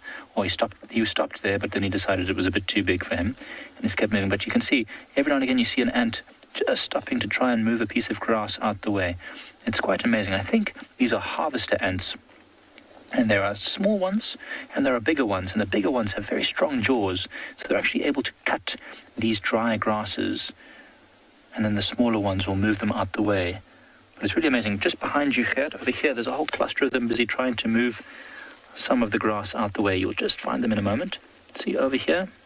They're busy trying to find a way to cut this big piece of grass out the way, and then a bit further on, there's a whole group of them that are working together to try and cut some of these grasses out the way. Now, we were just discussing, we don't see these ants bringing anything back to the colony just yet. It was very, very cold this morning, and ants, just like reptiles, they need warm weather in order to be able to function correctly. So I think most of these have only just started leaving the colony in the last half an hour or so, since it started warming up. And now they are on their way to go and forage for whatever they can find. Because you see most of them are heading out on their morning commute. Very few of them coming back. Maybe coming back with information for the colony regarding some thing that they found. Oh, there's another type of ant. There's another ant here, a little black ant. I'm not sure what ant this was. It was carrying what looked like a wing of an insect, but it decided it didn't like that wing. Let's see how it interacts with these other ants. Oh, didn't like that. Moved straight on through without stopping. Oh, most of these ants, if they're not carnivorous... Oh, there's an ant that's busy got something right over here. If you can see that, there is one of these harvester ants that's carrying a little clump of something. It kind of looks like soil, but it must be something edible. It's busy finding its way through this forest of dry grass to get back to its highway. I wonder if it reaches the highway, which direction will it then go? Will it go to the colony or somewhere else? But that's very interesting. Look, and it's so small, and that little thing that it's carrying is probably far heavier than the ant itself. They can carry things much larger than themselves, and that's because of the structure of an ant's body. It's got an exoskeleton, so it's got a hard outer casing that keeps its body rigid, and it doesn't have muscles like we do. They've got a system of tubes which act like a hydraulic system. And hydraulic systems are very powerful. They're able to create high pressure inside the limbs, which then allow them to lift and carry things much heavier than themselves, and to move very fast and to jump very high, depending on what kind of arthropod they are. There's a spider just over here that's busy about to make its way across this little highway. It's just stopping to look left and right before it makes a decision. But it's really, really incredible. So you can see how fast this spider can move. That's because of that hydraulic system. Lorna, these ants are probably not active during the night, so that's when they'll get some sort of rest. Now, they probably need far less rest than we do, having quite a simple brain functions. They work in a caste system, meaning that each ant has its very specific function, doesn't have to think too much. Whereas animals which have higher brain functions, things like the apes and dolphins and humans, for example, we need a lot of sleep to recharge that computing system of ours, whereas ants, not so much. But certainly when it's very cold, these ants will not be active, and that's when they'll take their opportunity to rest. It's quite amazing, and this is why arthropods colonize and are some of the most successful of all the animals on Earth. And that is because, look at this one. Look at this ant here carrying a huge piece of grass. Look at that. That just shows you how, obviously, just when the camera comes there, decides not to. There you go. What a cheeky little ant. And it picked up a large piece of grass and then moved off. But as I was saying, ants and other arthropods are the most successful because of this kind of system. But while we see what else happens here at this little ant colony, we'll send you back over to Tswalu.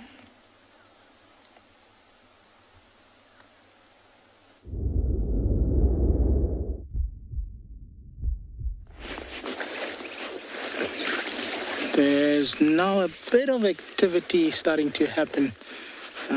Obviously, these animals have now warmed up a little bit. Look at that dust splashing there. Some of them are starting to look for food and start digging for foraging. So look at that.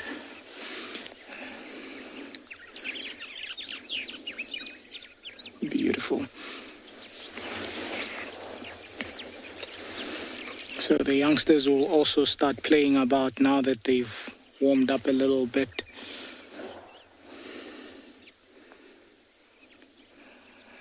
Look at that dust cloud. Beautiful.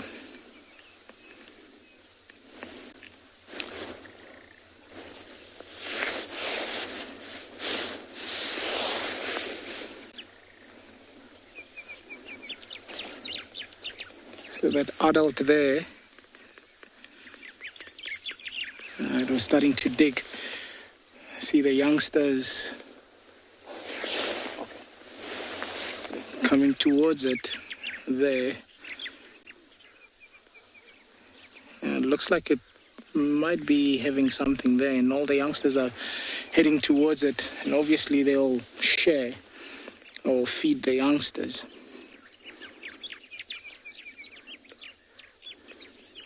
There's a lot of digging around there. Oh, picked up on something. Let's just look around what it is. That was quick again. There was quick, vigilant. There's a jackal behind us. That's going to be quite a bit of an ask. Let's see what it does. So that's what they've seen. And the direction they coming just to stand on this mound right in front of us to see the jackal. It's actually going to probably do a 360, this jackal, and they're going to keep turning around with it.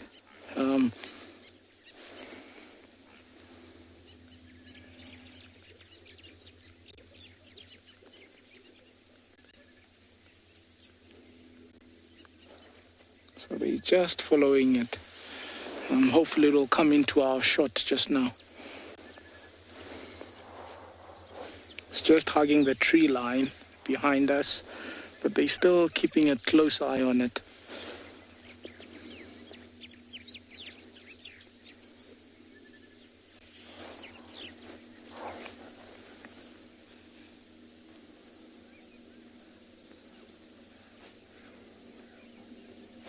I mean, that would be one of their biggest threats, the jackal. Now, it's now gone into the background. And that's why they're starting to lose focus on it, not paying too much attention. Distance has increased. Adults are still concerned, but not as much.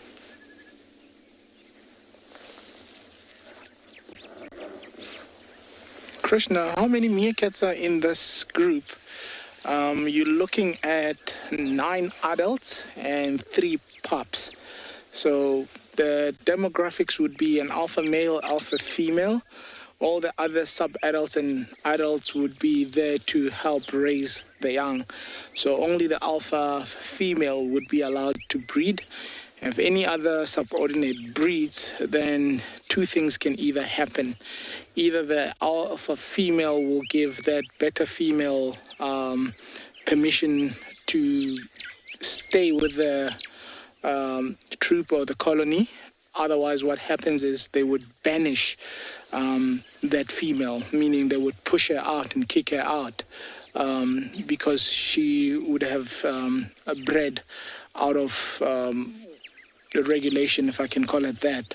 So in most cases, because they're such a very sociable animal, what happens, look at those youngsters, they're having a bit of a squabble there. Beautiful.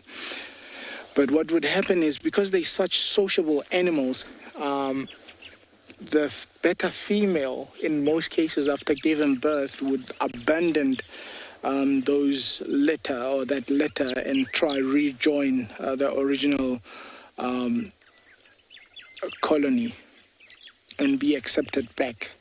So sometimes that beta female will keep that litter and stay away and raise that litter, and that's how a new colony would be born or raised. Quite a difficult situation to be in, but look at those youngsters just having an awesome time there. And it's important what they're doing. It's also sorting out a hierarchy amongst themselves, knowing who's who and how strong each individual is, because they need to maintain that and just know who fits where and how.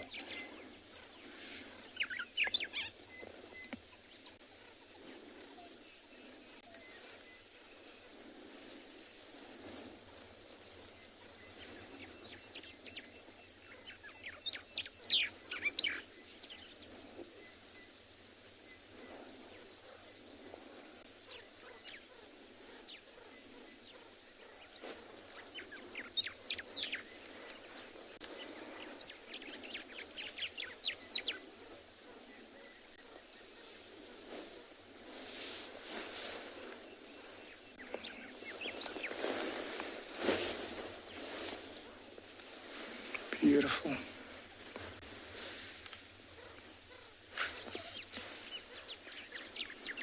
Look at that.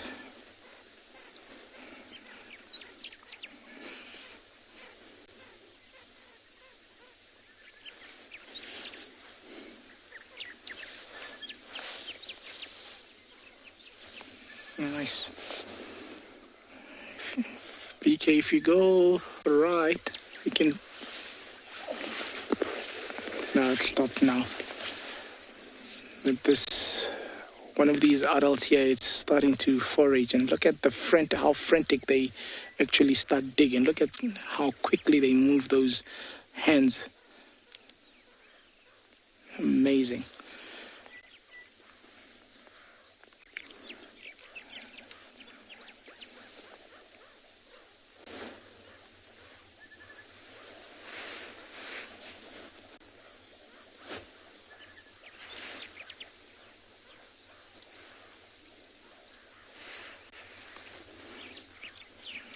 See, that's how the youngsters would learn, just by sticking in proximity like that.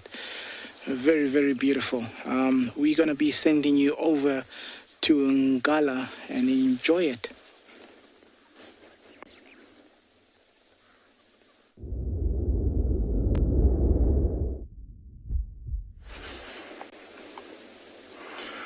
Alright, I'm sure you can see in your screen, there's quite a large male giraffe that we've got. And when we got here, there's a nice little puddle right where he's standing. I think he was going for a drink. I did see him go down, so I think it's just a matter of him looking around and see if there isn't anything that's about to ambush or attack. But I think let's wait and watch silently if he might go back to that pen for a drink.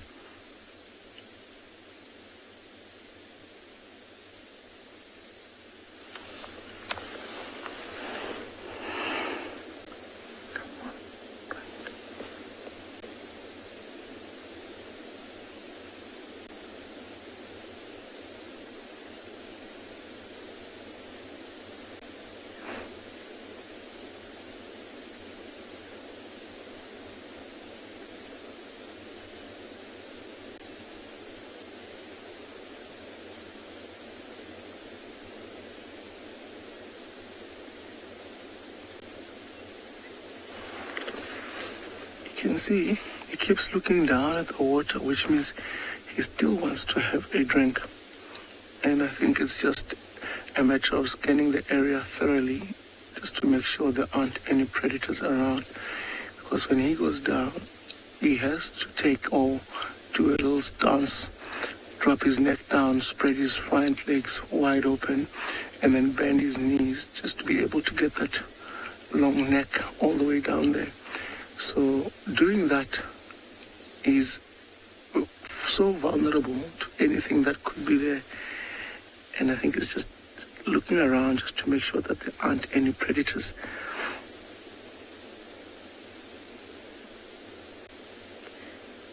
It would be unbelievable to actually get to see this. This is one of the sightings that you see every now and again. Whenever we get lucky. I mean, seeing a giraffe come down for a drink is just amazing.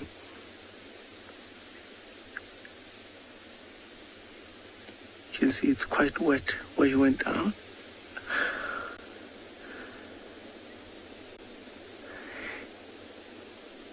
You can imagine he's using a lot of effort just to balance his body weight from his shoulders and his neck and his head all the way down. So his front legs need to have all the strength to be able to balance and stand.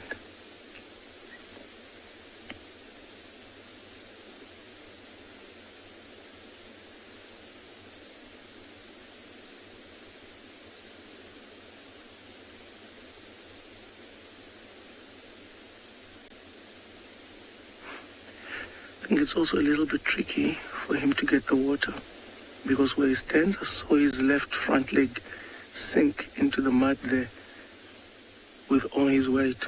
So I don't know if he's moving on or he's trying to get to a different position where he might try for a sip. But still, seeing him go down just the way he did recently just now, it's just amazing.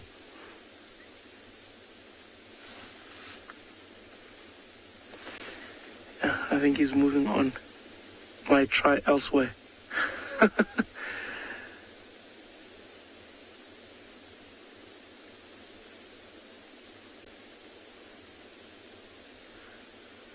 right. Let's carry on. See if we can be able to find the raw smells for you guys this morning.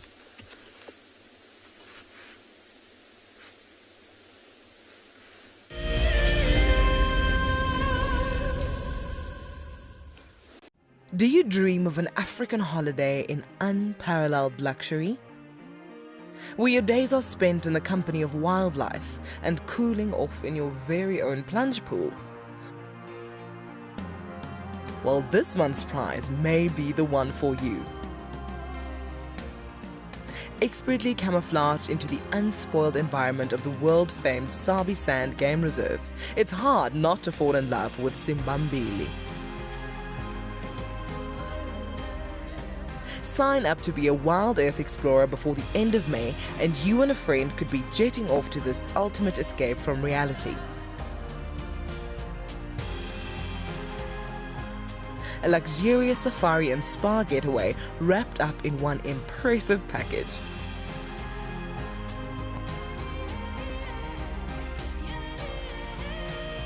Wild Earth Explorers, it's in your nature. The Endangered Wildlife Trust fights at the forefront of conservation, across the vast Karoo and sweeping grasslands, in remote pockets of forest, along road networks, across African skies, and in communities to conserve our wildlife and wild spaces. Help us to protect forever, together. Donate now at ewt.org.za.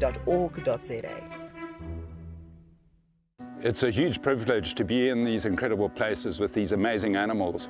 I love filming lions. When they do get up and do something, it's always spectacular. When they are playing, are incredibly fun to watch, especially subalterns and cubs.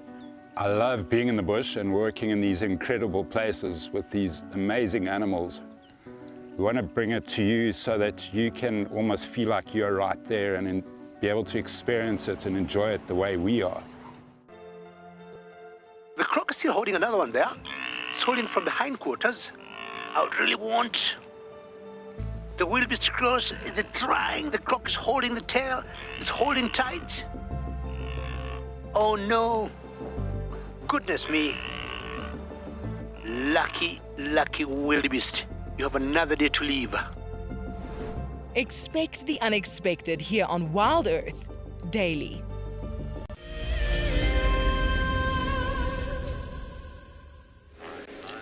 Good morning everyone. Oh, our big male lion here, also known as the dark-maned avoca, has just popped his head up. What a great start. A late start, yes, but a great one all the same. My name is Lauren. I do have Davy on camera, and we're just out and about, unfortunately, but at least it's nice and warm, and Darkmane here is right next to Gowrie Dam. He's pretty much very close to the dam cam, and he has a huge full belly. I obviously spent time with him yesterday morning with him and Tandy, and really it was a tense situation. He knew exactly she was there through scent, but I think he also saw her, and he really didn't bother. I think he was hungry, weren't you, boy? Now I know you shouldn't choose favourites, but really I have a special bond with Darkmane. I really love him. Out of all the avocas, I've had some incredible moments with Darkmane, and I think he is just spectacular. Look at him. And he heard the director coming to us, so he thought, oh, okay, I better pop my head up. It is so obliging. But he's really magnificent. And obviously yesterday morning I had him on Chitwa. Then yesterday afternoon we followed his tracks, and his tracks went west, but obviously during the course of the night he came north onto Chuma. And here he is around Gowrie Dam, 1/3 of the Avoca Coalition. I haven't seen the other Avoca boys in quite some time. And he's just perched his bottom on a delicious patch of shade. And here he is. I think he's been here, from what I can gather from the dam cam updates, for quite some time. And he's full. I can't even begin to imagine what's in his belly, but he's definitely had some food, whether it's scavenged, whether he killed, whether it's an impala, something smaller. I really couldn't tell you. Which means he's probably going to sleep, rest and digest a lot of the day. We did have some issues this morning, but all issues resolved. Technical issues, that is, not other issues. So both Tristan and I are out and about. But it's strange coming out late when the sun is high in the sky and it's already really warm. And you've got to try and piece together what's going on. It's a strange feeling. I like getting out nice and early when it's still cold, a little bit dark, and you can start to begin your morning looking for tracks and sounds and smells.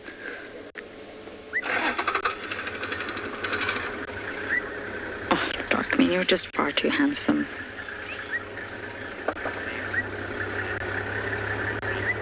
LP, he is also your favorite. I can see why. It's hard to pick favorites, and you probably shouldn't, but I guess you just develop bonds with particular individuals due to maybe time you've spent with them, the behavior that they display, or even just sightings you've had with them. And I've had a lot of fantastic sightings with the Avoca males, but oh, look at those eyes. Ooh. Hubba hubba. But yes, Darkmane is definitely my favorite too, LP. He's just...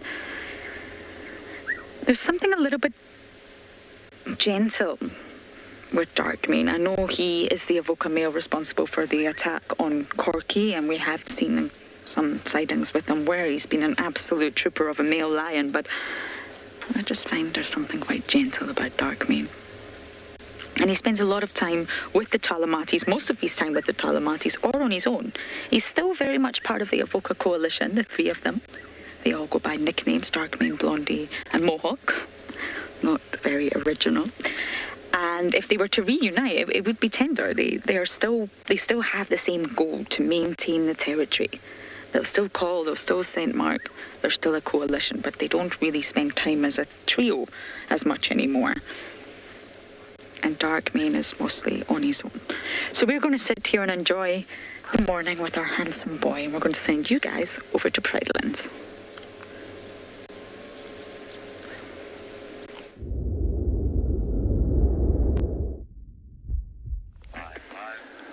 So we've come a little bit more to the south of where we were, and we've bumped into some elephants. We got quite close to them. We were walking along the road after those ants. But they did not know we were there, and we've moved away slightly. And you can see they are sort of walking in this direction, but we're in a good spot. We've got a bit of high ground. We've got the wind in our favor as well as the sun, and we're in the shade, so it's perfect for us. I'm not sure how many elephants it is. I think it's about 4. They're busy feeding at the base of what looks like a green thorn, and they're just moving sort of in a southerly direction, but they might spin towards the dam, which is past where we are. Now, no, it's not a great visual. They've moved behind some trees, but if you listen carefully, you might just be able to hear them cracking a few branches just over there. It's quite amazing to be on foot with elephants, even though we're not very close. We were quite close at one stage. It always gets the adrenaline pumping just a little bit. We had an elephant that looked like a young male that just walked just over there, somewhere over there towards those other green thorns and rulers. The elephant is just feeding in there, and I'm not sure if you can hear it, but we can hear it clearly, wrapping its trunk around grasses, plucking them up, pulling them into its mouth.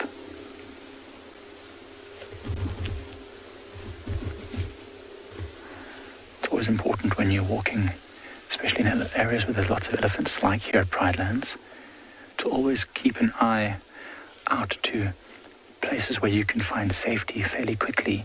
So this old termite mound with a leadwood on top was the perfect spot for us to just go and take shelter.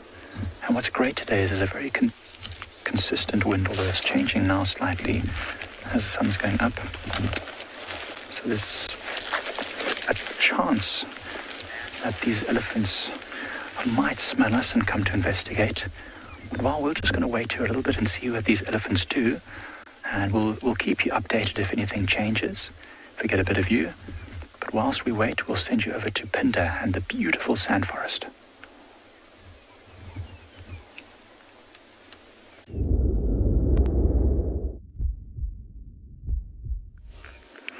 How exciting is that? Elephants on bushwalk. Owen and I are still out here in the sand forest, still in very much the same place. We've had a couple of different species of birds come through. We've just heard another near-guard sunbird calling.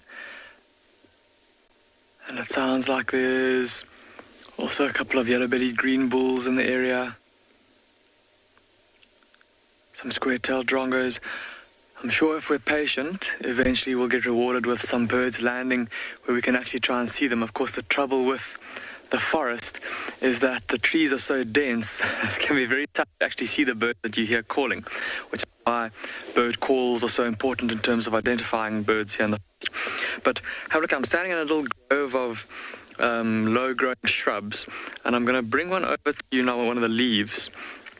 These have all been, I don't know if you can see how the leaves have been fed upon by caterpillars, and they're pretty dry, pretty hard for now. But on the underside of them, they are a very different color to what they are on the top. So I'm going to bring this a little bit closer. See there on the top of the leaf, it's green, but on the underside, it's white. And of course, out here in the forest, we spoke about the competition for light, and it's all about trying to get light so that the plant can photosynthesize and produce food for itself. And with these low-growing shrubs that grow relatively close to the ground, there's not much need for them to have chlorophyll, of course the green pigment, on the underside of the leaf, because it's never going to get exposed to the sun. And look at how big and broad these leaves are in relation to the size of the plant, obviously trying to maximize its surface area and catch as much sunlight as possible. This plant is called a Mapucheland croton, and if you crush the leaf up, it's a bit tough to see, but on the underside of the leaf, it's going to be very hard to see, but if you look very closely, there's lots of tiny little pores on the underside of the leaf, or like little like nodes. I'll try and keep it still, sorry Owen, see if you can see them. Very, very, very small little bumps. And often if you crush this leaf up, which I'm going to do now, this one's quite old, so it's quite papery now. But if you crush it up and you smell it, it's got quite a nice aroma, almost like a camphor. I don't even know how to describe it. Like, it smells like something you'd want to rub on your chest or boil and then inhale the steam thereof to help you to get rid of sinus problems.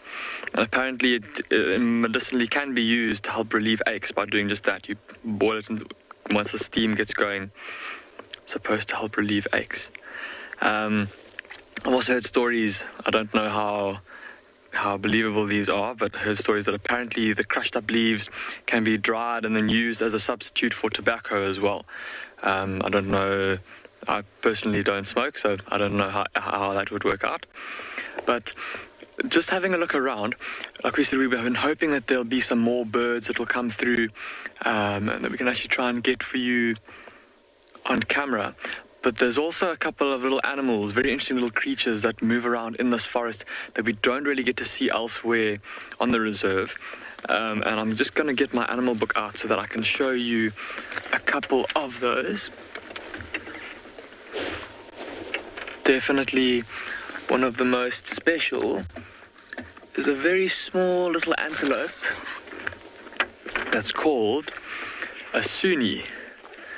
And there's a picture of it just over here. This very small little antelope here. It only stands about 12 inches tall, or about 35 centimeters or so. And only weighs between 5 and 6 kilograms. So around 11 or 12 pounds. Tiny little antelope. And although this picture shows it out in the open, it's normally a specialist of pretty dense areas. And the sand forest here is one of the best places to see it. And they'll move around through the undergrowth looking for fallen leaves, fruits, most plant matter. Very small little antelope. And it will of course be on the lookout for all different kinds of large predators, things like crowned eagles that also like to make their homes here in the sand forest or hunt through the sand forests. But I think Owen and I are going to try and find another little patch with maybe some different trees, some different things to look at. Let's go across to Tristan so he can say hello to you.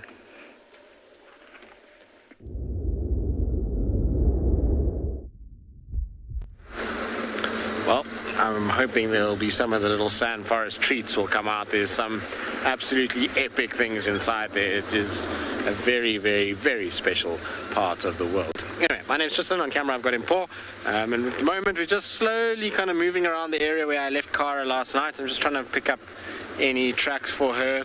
Unfortunately, the area where she was, it seems the entire Djuma clan ended up there, because there is just tracks obliterating the road with hyenas. There's just everywhere there's hyena tracks.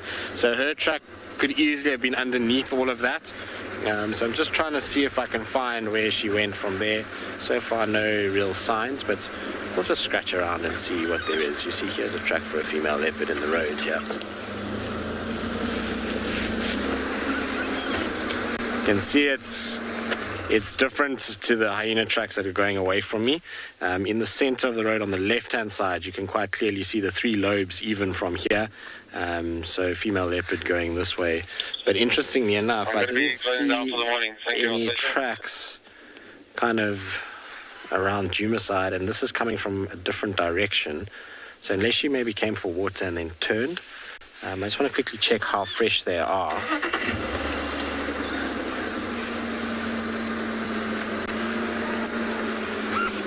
I'm pretty sure this is her. Very little, these tracks.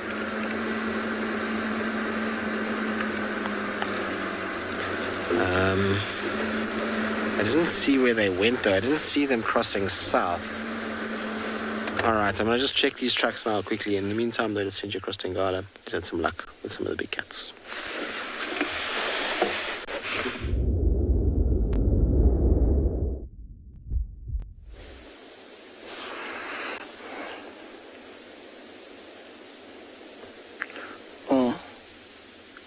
As you can see, guys, we got one of the os males in here. I think he's also turning his head around just to say hi. This is, I think, the dominant male, the one with the dark mane on him. The other one isn't too far from here, maybe 20 meters behind the bushes. So it's nice to see the two brothers all together again. And you can see, it looks like this one is trying to find a very thick spot where he can lie down and be in the shade, because the sun is starting to warm up and I can feel the heat as well.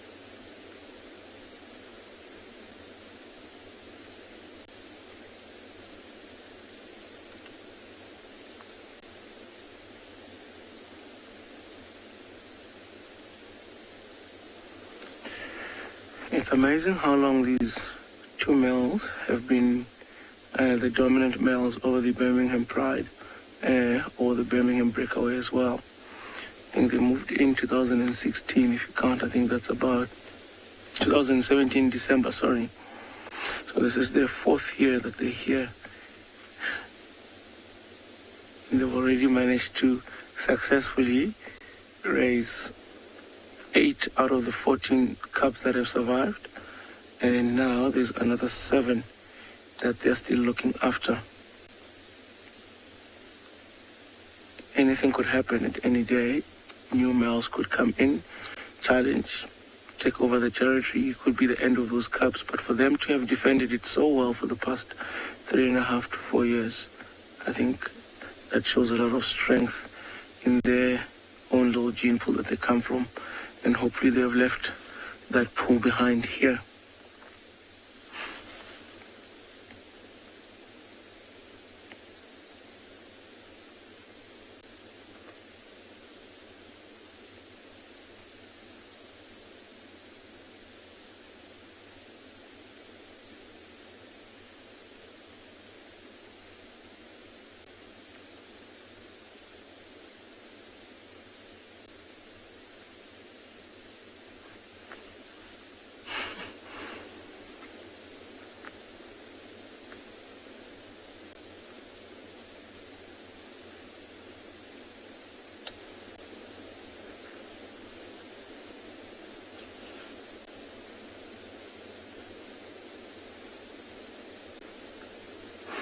Yeah, I also think they might also be trying to find the rest of the pride, especially the females with the small cubs, just to make sure that those babies are still alive and still okay, because they've been away from them for a couple of days now. The other roast males, or this one in particular, was the one chasing the sub-adult young males down in the south the last time they were seen. So he's been making sure that they don't come back in, and from there moved on to patrol the other half of his territory, and now I think come back into the central parts of the territory to try and see if they can find the rest of their pride. Maybe spend a little bit of time, maybe a day or two, and then they would have to move on again to try and see if they can make sure that no other new males come in. When I look at them, honestly, I think they still do have a little bit of time. They still do have a little bit of strength to defend their territory against new rivals. The problem might be that sometimes, with these nomadic males, it's a coalition of 4 or 5, depending on where they're from. I know that from the Birmingham Pride, there was once in a litter 9 young males that were born. And all those young males made it into their nomadic stage.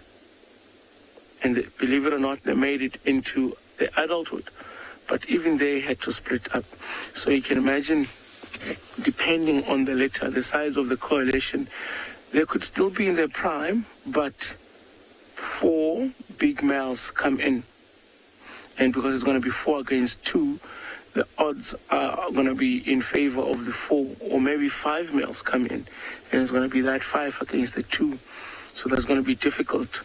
But if it's just 2, maybe 1, sometimes even 3, you'd be surprised that 2 big male lions can easily or defend their territory very well against that number. But it's going to be interesting. I'm hoping that for the next 8 months to a year, these guys still survive and manage to defend the territory well. Because if they don't, the other cubs that they have in the pride with these females, the 2 and the 3 and the older 2, are facing a very big risk. So it's going to be interesting to see what happens in the next couple of months.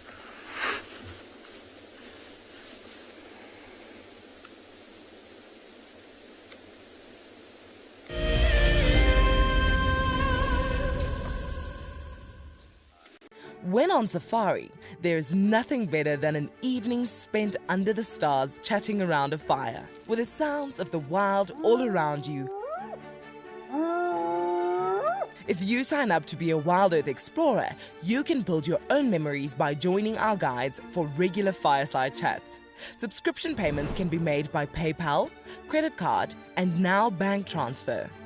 Wild Earth Explorers, it's in your nature. For many years, Wild Earth has taken viewers from around the world to the Mara Triangle, a place of majestic beauty and abundant wildlife. But it wasn't always like this. Before 2001, it was infested with poachers. Illegal harvesting and hunting was rife. Now the situation couldn't be more different. The hard work and dedication of the Mara Conservancy has revolutionized this magical land. But now, the loss of revenue from tourism has created a grave crisis. The Mara Conservancy needs help if they are to continue protecting the reserve and supporting the local communities whose livelihood depend on its survival.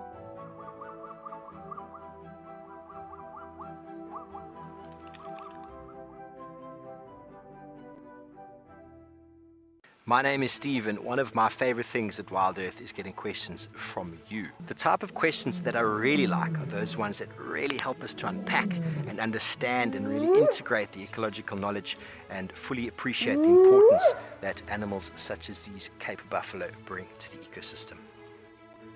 If you want to ask a question on Wild Earth, you're going to have to register on the website. But once registered, just head on over to the live safari page and enter your question under the live feed.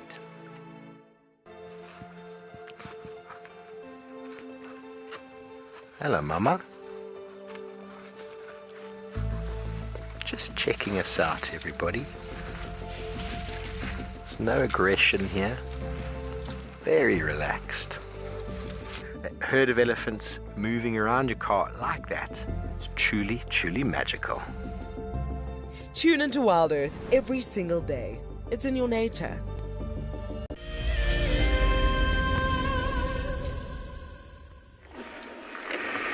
Welcome back to Ambient Pinda. Owen and I have moved a little bit further down the road. We found another little patch. Well, we're still in the same patch of sand forest, but there's a couple of things here that have caught our attention. And have a look in this tree here. We're coming to the edge of the sand forest, and so there's not as many big trees kind of overshadowing everything. And growing up in this tree, firstly, can you see all of those winged seed pods that are currently brown but have a slight reddish tinge to them? Whoa! Did you see that? I think we might have been zoomed in just a little bit too far, but a batelia just flew right over the tops of the trees, carrying something in its beak. Couldn't quite see what it was. Sorry. So those seed pods turning slightly red from a tree called a small red heart, and later on, as we get closer to kind of July, those kind of brownish seeds are going to turn a lovely red color. And again, just like the Labamba wattle and like the saddle pod, also wind dispersed are these seeds. Like I said, from a tree called a small red heart. But what really caught our attention about this tree is that it's covered in Usnea lichen, or old man's beard. See, there's some of it growing over there.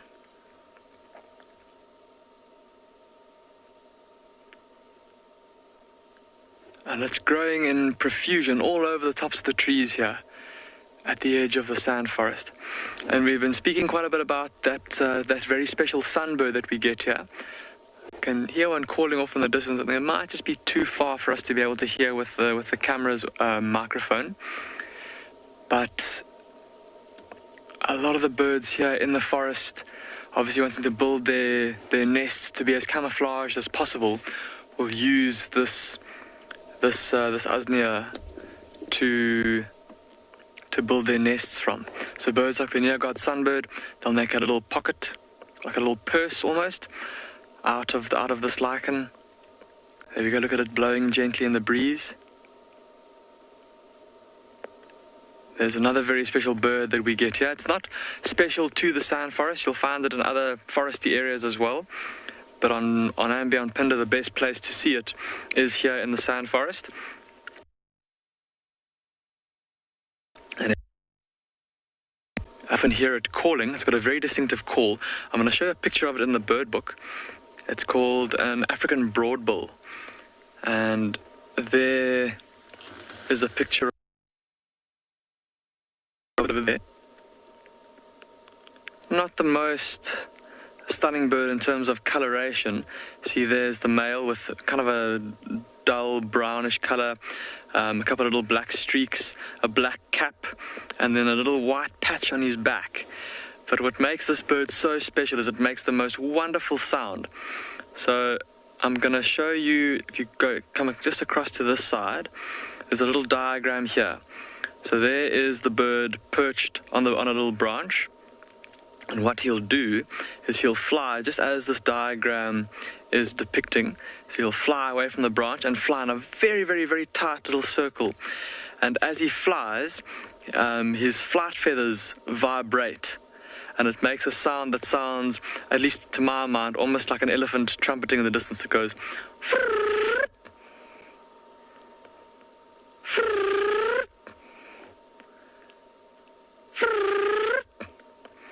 And he'll make those little display flights from his little perch, and it's fast. It happens quick. If you blink, you'll miss it. He'll zoom off of the branch, do a tight little circle, and he'll be back on the branch again before you can even blink. So yeah, they'll also make their nests out of this Usnea. I've also just spotted another orchid. Jerome, you're asking if these sand forests are found only here at Ambiampinda. Jerome, we do protect quite a bit of all of it that occurs in Southern Africa, but it's not just found here at Pinda. No, it's mainly found in this area of Southern Africa, in Maputoland. You do find some of it up into Mozambique and some similar forests kind of further north as well.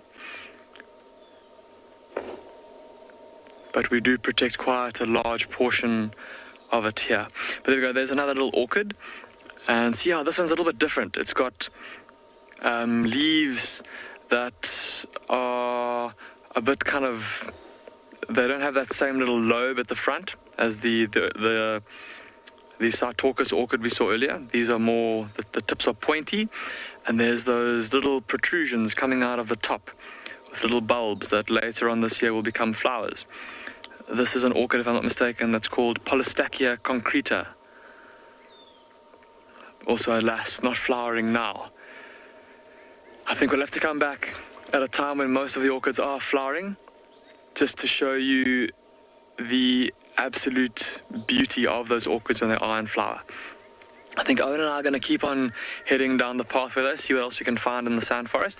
Apparently, Ngala's male lion is starting to get active. Let's go see what he's doing.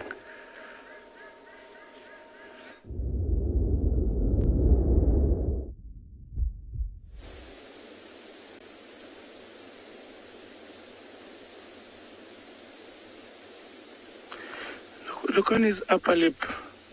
A little bit of a blood patch there. Do you see that? Like a little scar.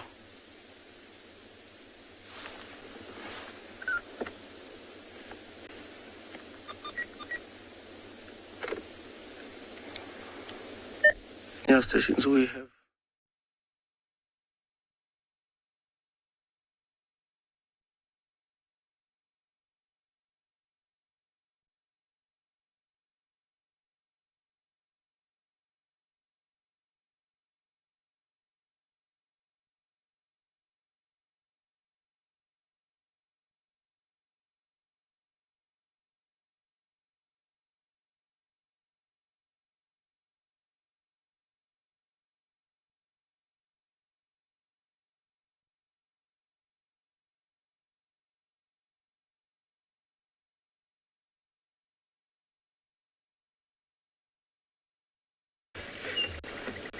Sorry about that.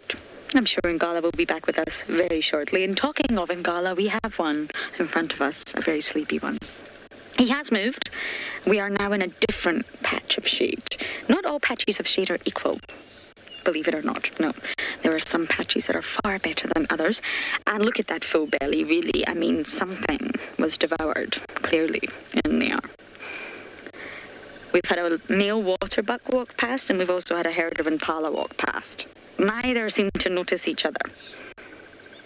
The waterbuck could smell something, but he couldn't quite put his finger on where that smell was coming from, and the wind was not in his favour, so it was upwind of the lion. And clearly, I think this may be dark mane for the rest of the day. He's alive, I promise. And that's just it with the life of predators. It's a life of feast or famine. At least for your cats, cheetah, lions and leopards, more so lions and leopards, and hyenas. So although Tristan and Darby had that wonderful sighting yesterday with Comet, stealing Kara's kill, which was very unfortunate for Kara, it did show you that Comet devoured that so quickly. And that's what hyenas are specialized to do. See the opportunity and just take it. Just eat everything you can, because really you don't know when your next meal is coming. Your next meal could come tomorrow, or it could be 5 days before you get a big meal again. So hyenas do devour very, very quickly. Lions, if it's something small like an impala, yes, they will devour it in minutes. But of course, if it's a big species like your zebra, giraffe, or even buffalo, and they tackle it as a pride, then they know that they're all on guard, everybody's around, and they will all just eat as they please, really. But that's what's happened here. Dark means obviously full. He's full to the brim, I believe.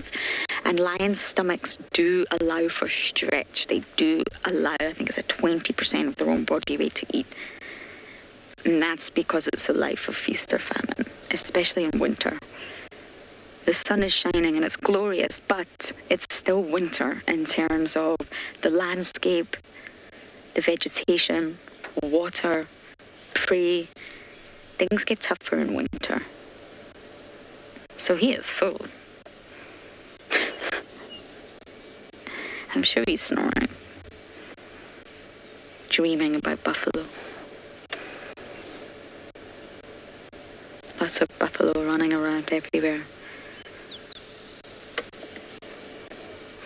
But talking of hyenas, I obviously visit the den every single day and I haven't been lucky. So I think I'm going to go and check the den. He's snoozing, we know he's here, maybe the den will be active. Let's take a chance. But for my sleepy lone male lion, we're going to send you across to Ngala with their 2 male lions.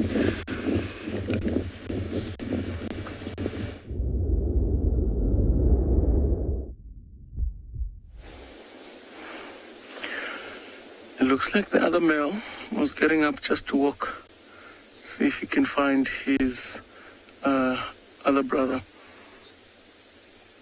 And they're both lying down in the same place together right now. We can just see the other half of the second roast male just behind that dead tree down there. But it's surprising that they got up and laid down in the sun. And I mean, it's quite warm.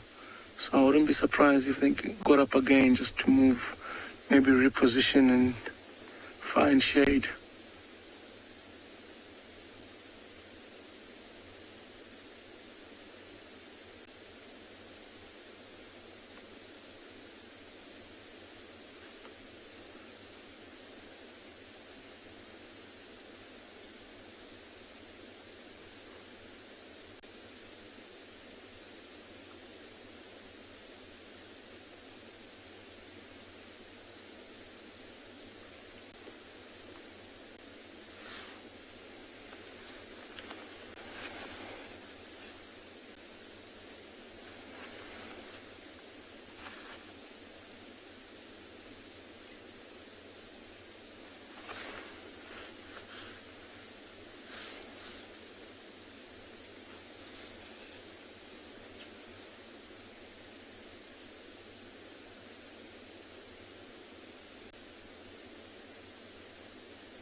Ingrid, I believe you're asking is it an advantage for the males with dark mane to attract females?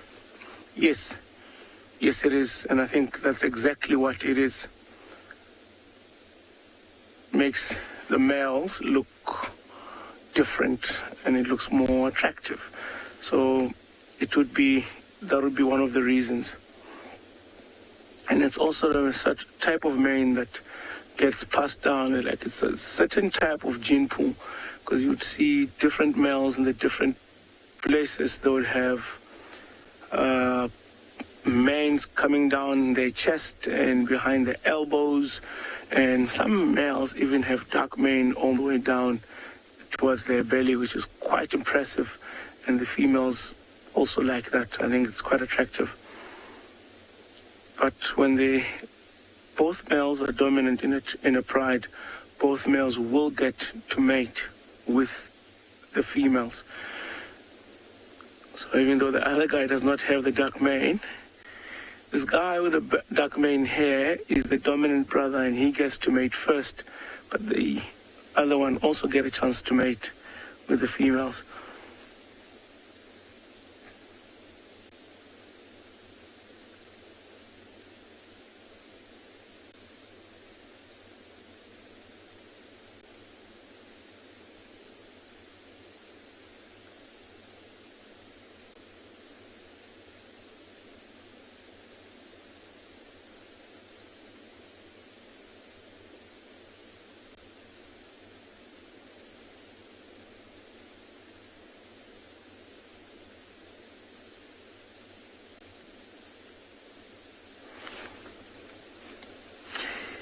And see, when you see them laying down, it also means that they're quite exhausted. They could have been apart from each other for the past couple of days, patrolling. Who knows what challenges that they faced during the night. They could have fought off rivals. They could have tried to hunt. They could have been walking around and all that stuff. So that takes a lot of energy from them. And I think it is that time of the day where they need to sit down. In fact, I don't think these lions will move away from here. It's quite a lot of shade and thickets everywhere. So I think what they'll do is move maybe to the shade. There's a good chance that in the afternoon they'll still be here. So I think in the meantime, we'll send you guys over to Tristan and see what he's got up there for you.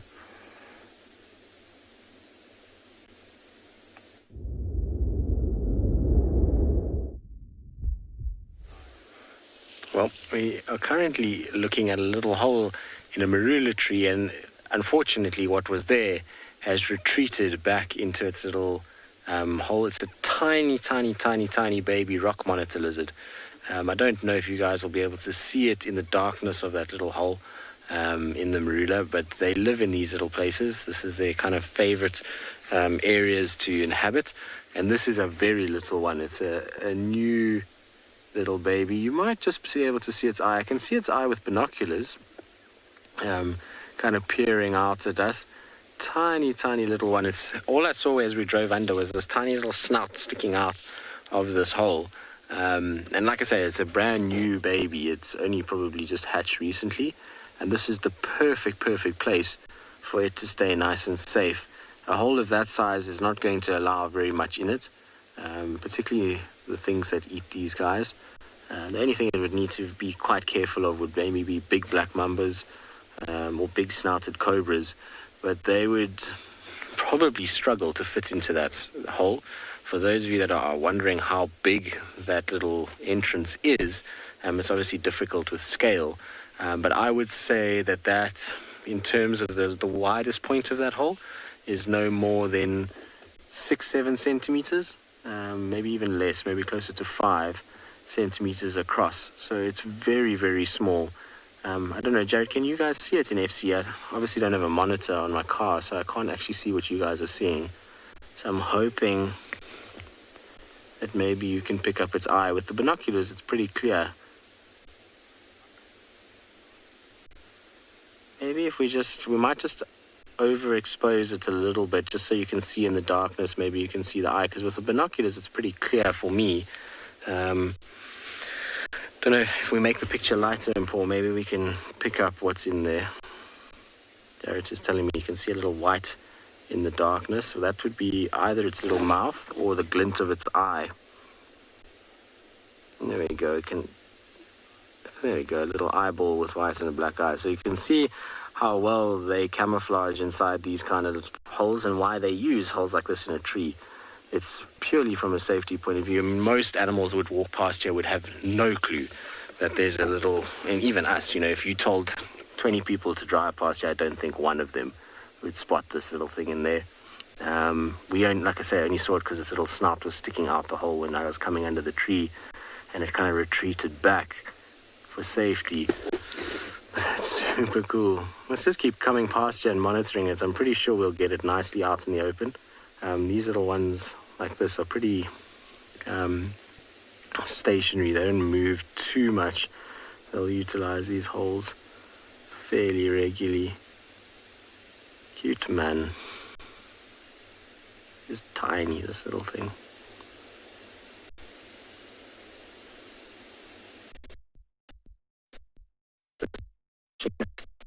Okay.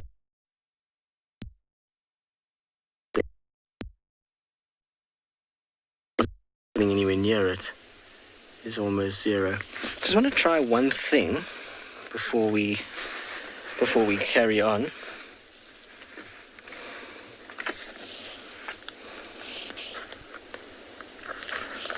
Alright, I'm just going to try and see. I don't know if that's going to help at all. I got to just try. I'm just trying to use a little bit of a spotlight just to try and get a bit of light in there, but I don't think it's working. I'm afraid to.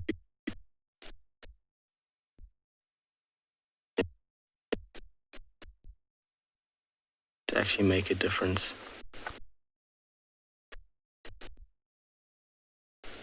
Yeah, it's not doing anything. Having the spotlight in there, I can't even actually see the spotlight on the tree, so that's not helping at all. Isn't that cute though? Very, very, very cool. Unfortunately, the cars tracks, they come into a very big block just while we're sitting here waiting to see if this little one comes out.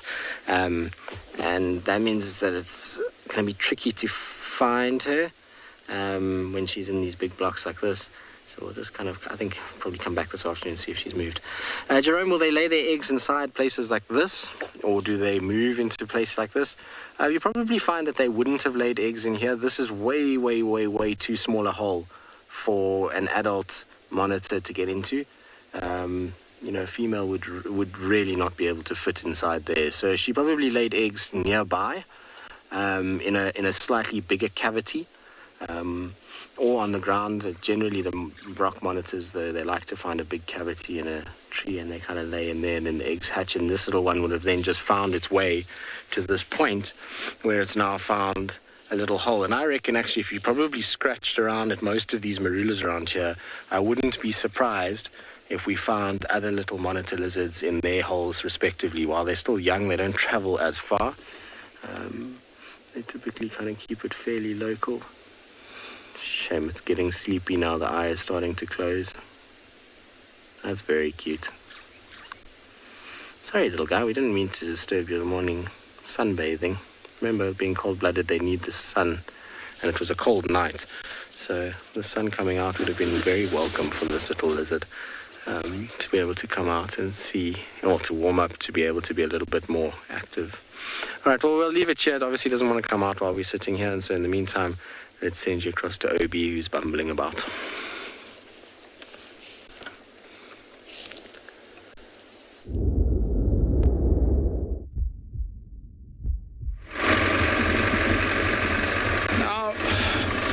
Just have a look at us going up this dune, and when we reach the top of the dune, just have a view of what Kalahari is and what Tswalu can provide.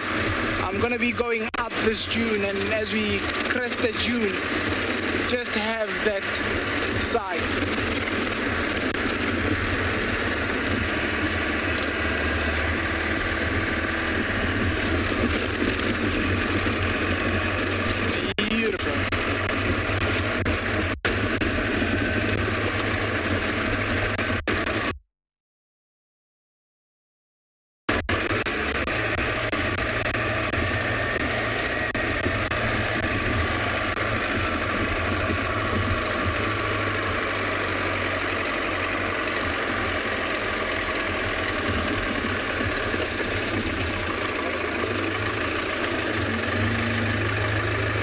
Look at that. Just giving you a bit of a scenic view of what Tswalu Kalahari is. Now, everything that you're seeing, including those Coronaback Mountains there in the distance, is Tswalu Kalahari. Very, very, very vast spaces. I'm just going to round off the area to 120,000 hectares of land, and just tranquil, peaceful, open spaces, blue sky. I mean, what more can we ask for? Beautiful place.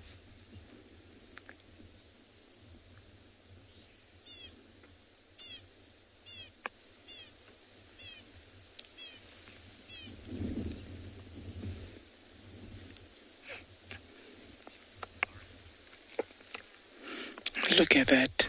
Amazing. I mean, it carries on and on and on and on and on. But look at that.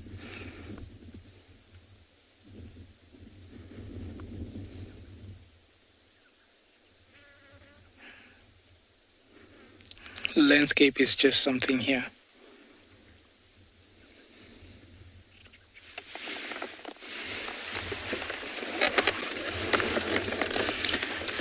All that we've been showing now all this time is the east, and we still continue. Look at that.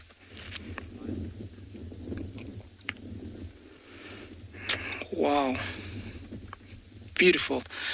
I'm going to be sending you over to Lauren, who's got something of interest for you guys.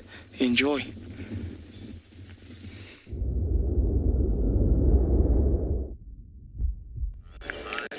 Cuteness overload. Intima's son. And novella. Sunbathing. This is a good time to come, but sadly it's a little bit too hot and too late now for any adults to be around, and they're not. So we've just arrived on the scene and we thought, while we're here, we'll just give you a view so you know that these cubs are okay, alive and well, and they are. They quite literally are sunbathing. Just like we need vitamin D, they also need vitamin D. Bye, guys.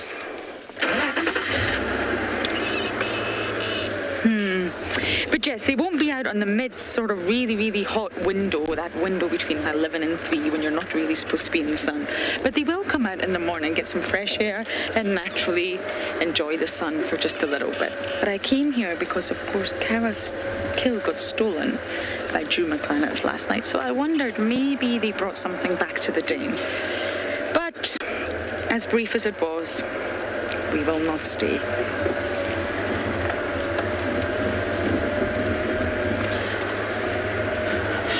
Okay, as we bumble on, see what else we can find for this morning, we're going to send you across to Pinda.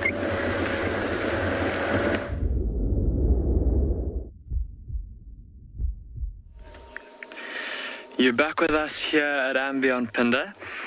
We're still exploring the wonderful sand forests of the far north of the reserve, and we've got 2 more plants that we want to show you quickly.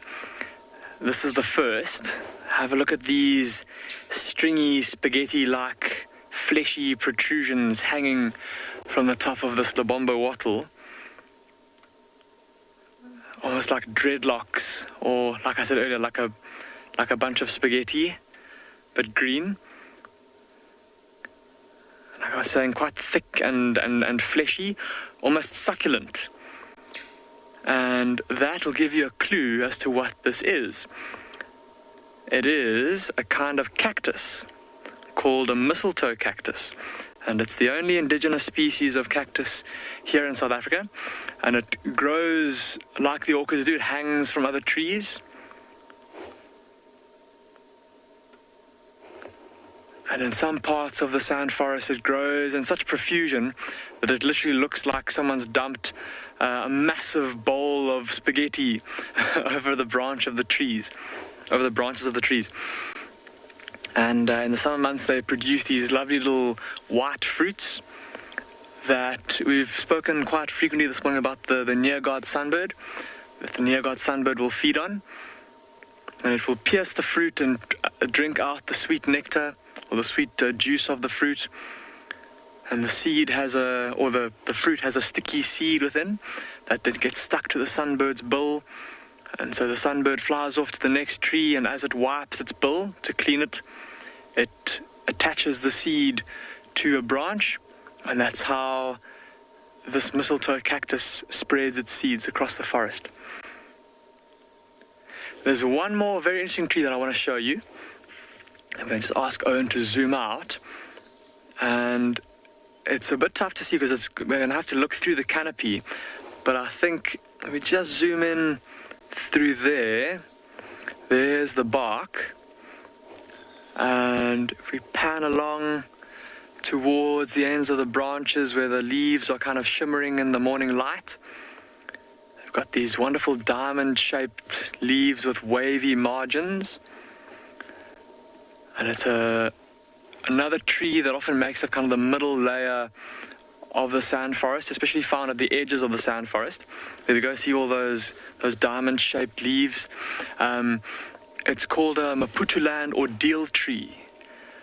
And where it gets its name from is that it's extremely toxic, the bark and the leaves. And apparently it used to be used in trials by ordeal. So basically in this area, if you were accused of being a witch, you were given a concoction made from the bark of the tree, and if you drank the concoction and you survived, it was by divine intervention that you'd survived, because you'd just stomached this very poisonous potion, basically, and you'd made it through. And if you survived, it was by divine intervention, so you must have been innocent of your crime. If you didn't, good riddance. You're a witch. Yeah, apparently it's so toxic. I've seen pictures of someone who tried to work with the wood and got a bit of sawdust onto their face, and it looked like they'd been stung by a swarm of bees. Their eyes were swollen shut, and their face and cheeks swollen basically flat from the reaction from the tree. So very, very poisonous. It's the larval food, though, for the larvae of a kind of moth that we get here. It's rather similar to the mopani worms of the Lowveld that you often find up around and beyond Ngala and those mopani belts. And the larvae of those emperor moths feeds on the leaves of this tree. And much like how people in that part around the Lowveld, around Ngala, will harvest the mopani worms to feed on them, apparently people in some parts of this area of South Africa and some parts of Maputo land also would harvest those moth larvae as well, those big moth larvae. Obviously there, though, you've got to be pretty careful to make sure that you clean that caterpillar out pretty carefully before you eat it. Otherwise, eating partially digested Maputo land or deal tree leaves, I'm sure that won't be too good for you. There's also quite an interesting plant just in front of us called a large cluster pear. And have a look at that fruit over there. Almost like a clump of bananas. I've been trying quite desperately to get a hold of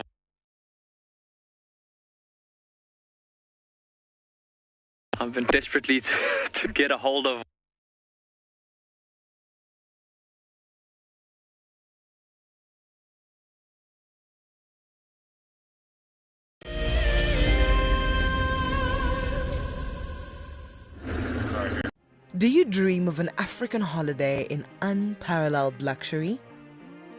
Where your days are spent in the company of wildlife and cooling off in your very own plunge pool? Well, this month's prize may be the one for you. Expertly camouflaged into the unspoiled environment of the world-famed Sabi Sand Game Reserve, it's hard not to fall in love with Simbambili. Sign up to be a Wild Earth explorer before the end of May, and you and a friend could be jetting off to this ultimate escape from reality. A luxurious safari and spa getaway wrapped up in one impressive package.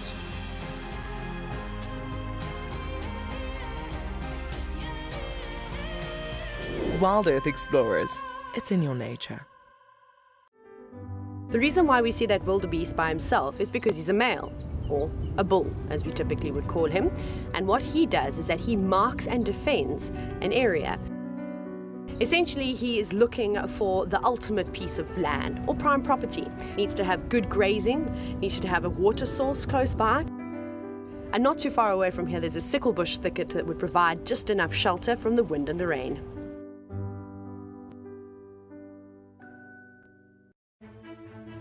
Hi everyone, my name's Daniel Fisher and I'm going to be your guide this afternoon. I'm looking really forward to taking you through and showing you all the beautiful places here at and beyond Ngala. If you have any questions, please register on our website. Once registered, go to the live page feed and post your questions underneath the live feed. Join me on my next safari through and beyond Ngala on Wild Earth. Send me live questions through the Wild Earth website and I'll answer them live from the African bush. Something very, very interesting. I didn't plan this, but this is a scene rarely seen. This is what we call a journey of giraffe. So beautiful.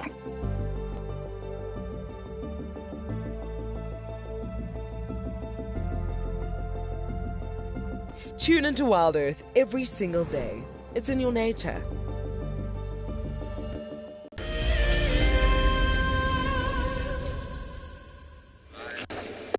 on quarantine.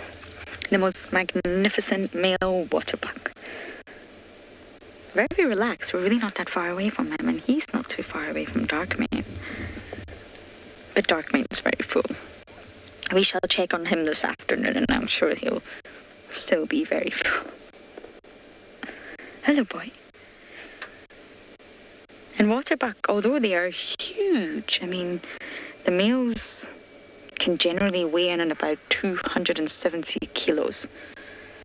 I'm not entirely sure what that is in pounds, but it's a lot. They are big, big animals, and they're generally just grazers. They feed on medium to short grass, normally adjacent to water holes, because of course you always find them around water. Hello, boy. Yes, you're showing everyone how big you are. That's very lovely of you. You're big. And of course, we're really not too far away from Gowrie Dam. So that's the water body that he's staying close to.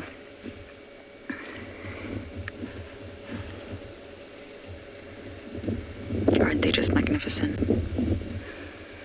Specialized digestive systems to cope with sort of high amount of roughage.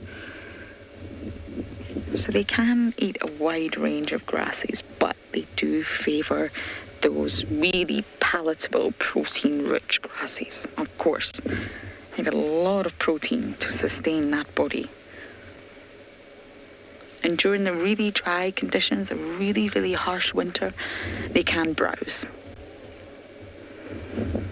They can adapt. Some species cannot. Some species are way too specialized.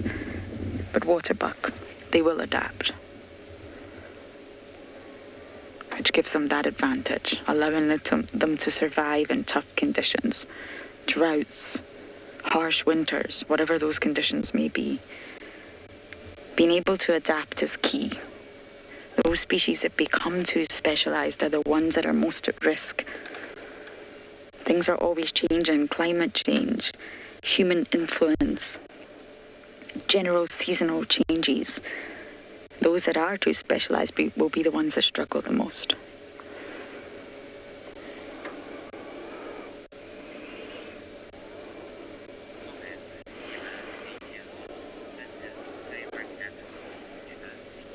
Emma, you are 8 years old and this is your favorite antelope. Oh, good choice, Emma. Very good choice. I struggle with antelope, so every time I'm live, they're all my favorite. I can never really choose. Oh, he heard you, Emma. He heard you. But waterbuck, they are definitely fabulous. It's a combination of their size, their beauty, their love heart-shaped nose and that bum circle. It's a winner. But all the antelope here are all so fabulous and so beautiful. We're lucky to have such a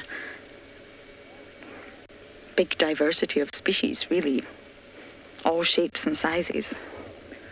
From the very, very small little steenbok and duikers to, wow, the huge waterbuck and kudu.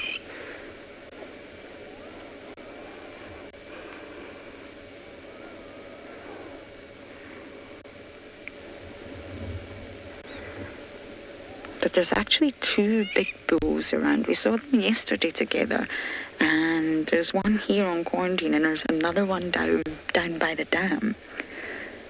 They look similar ages as well, because got similar sized horns.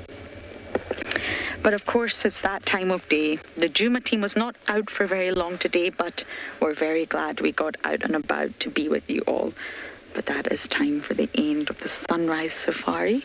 But as you know, we also have a sunset safari. So we will be out this afternoon, and we do hope that you all join us for a bumble. Thank you for all your comments and questions. Have a great day.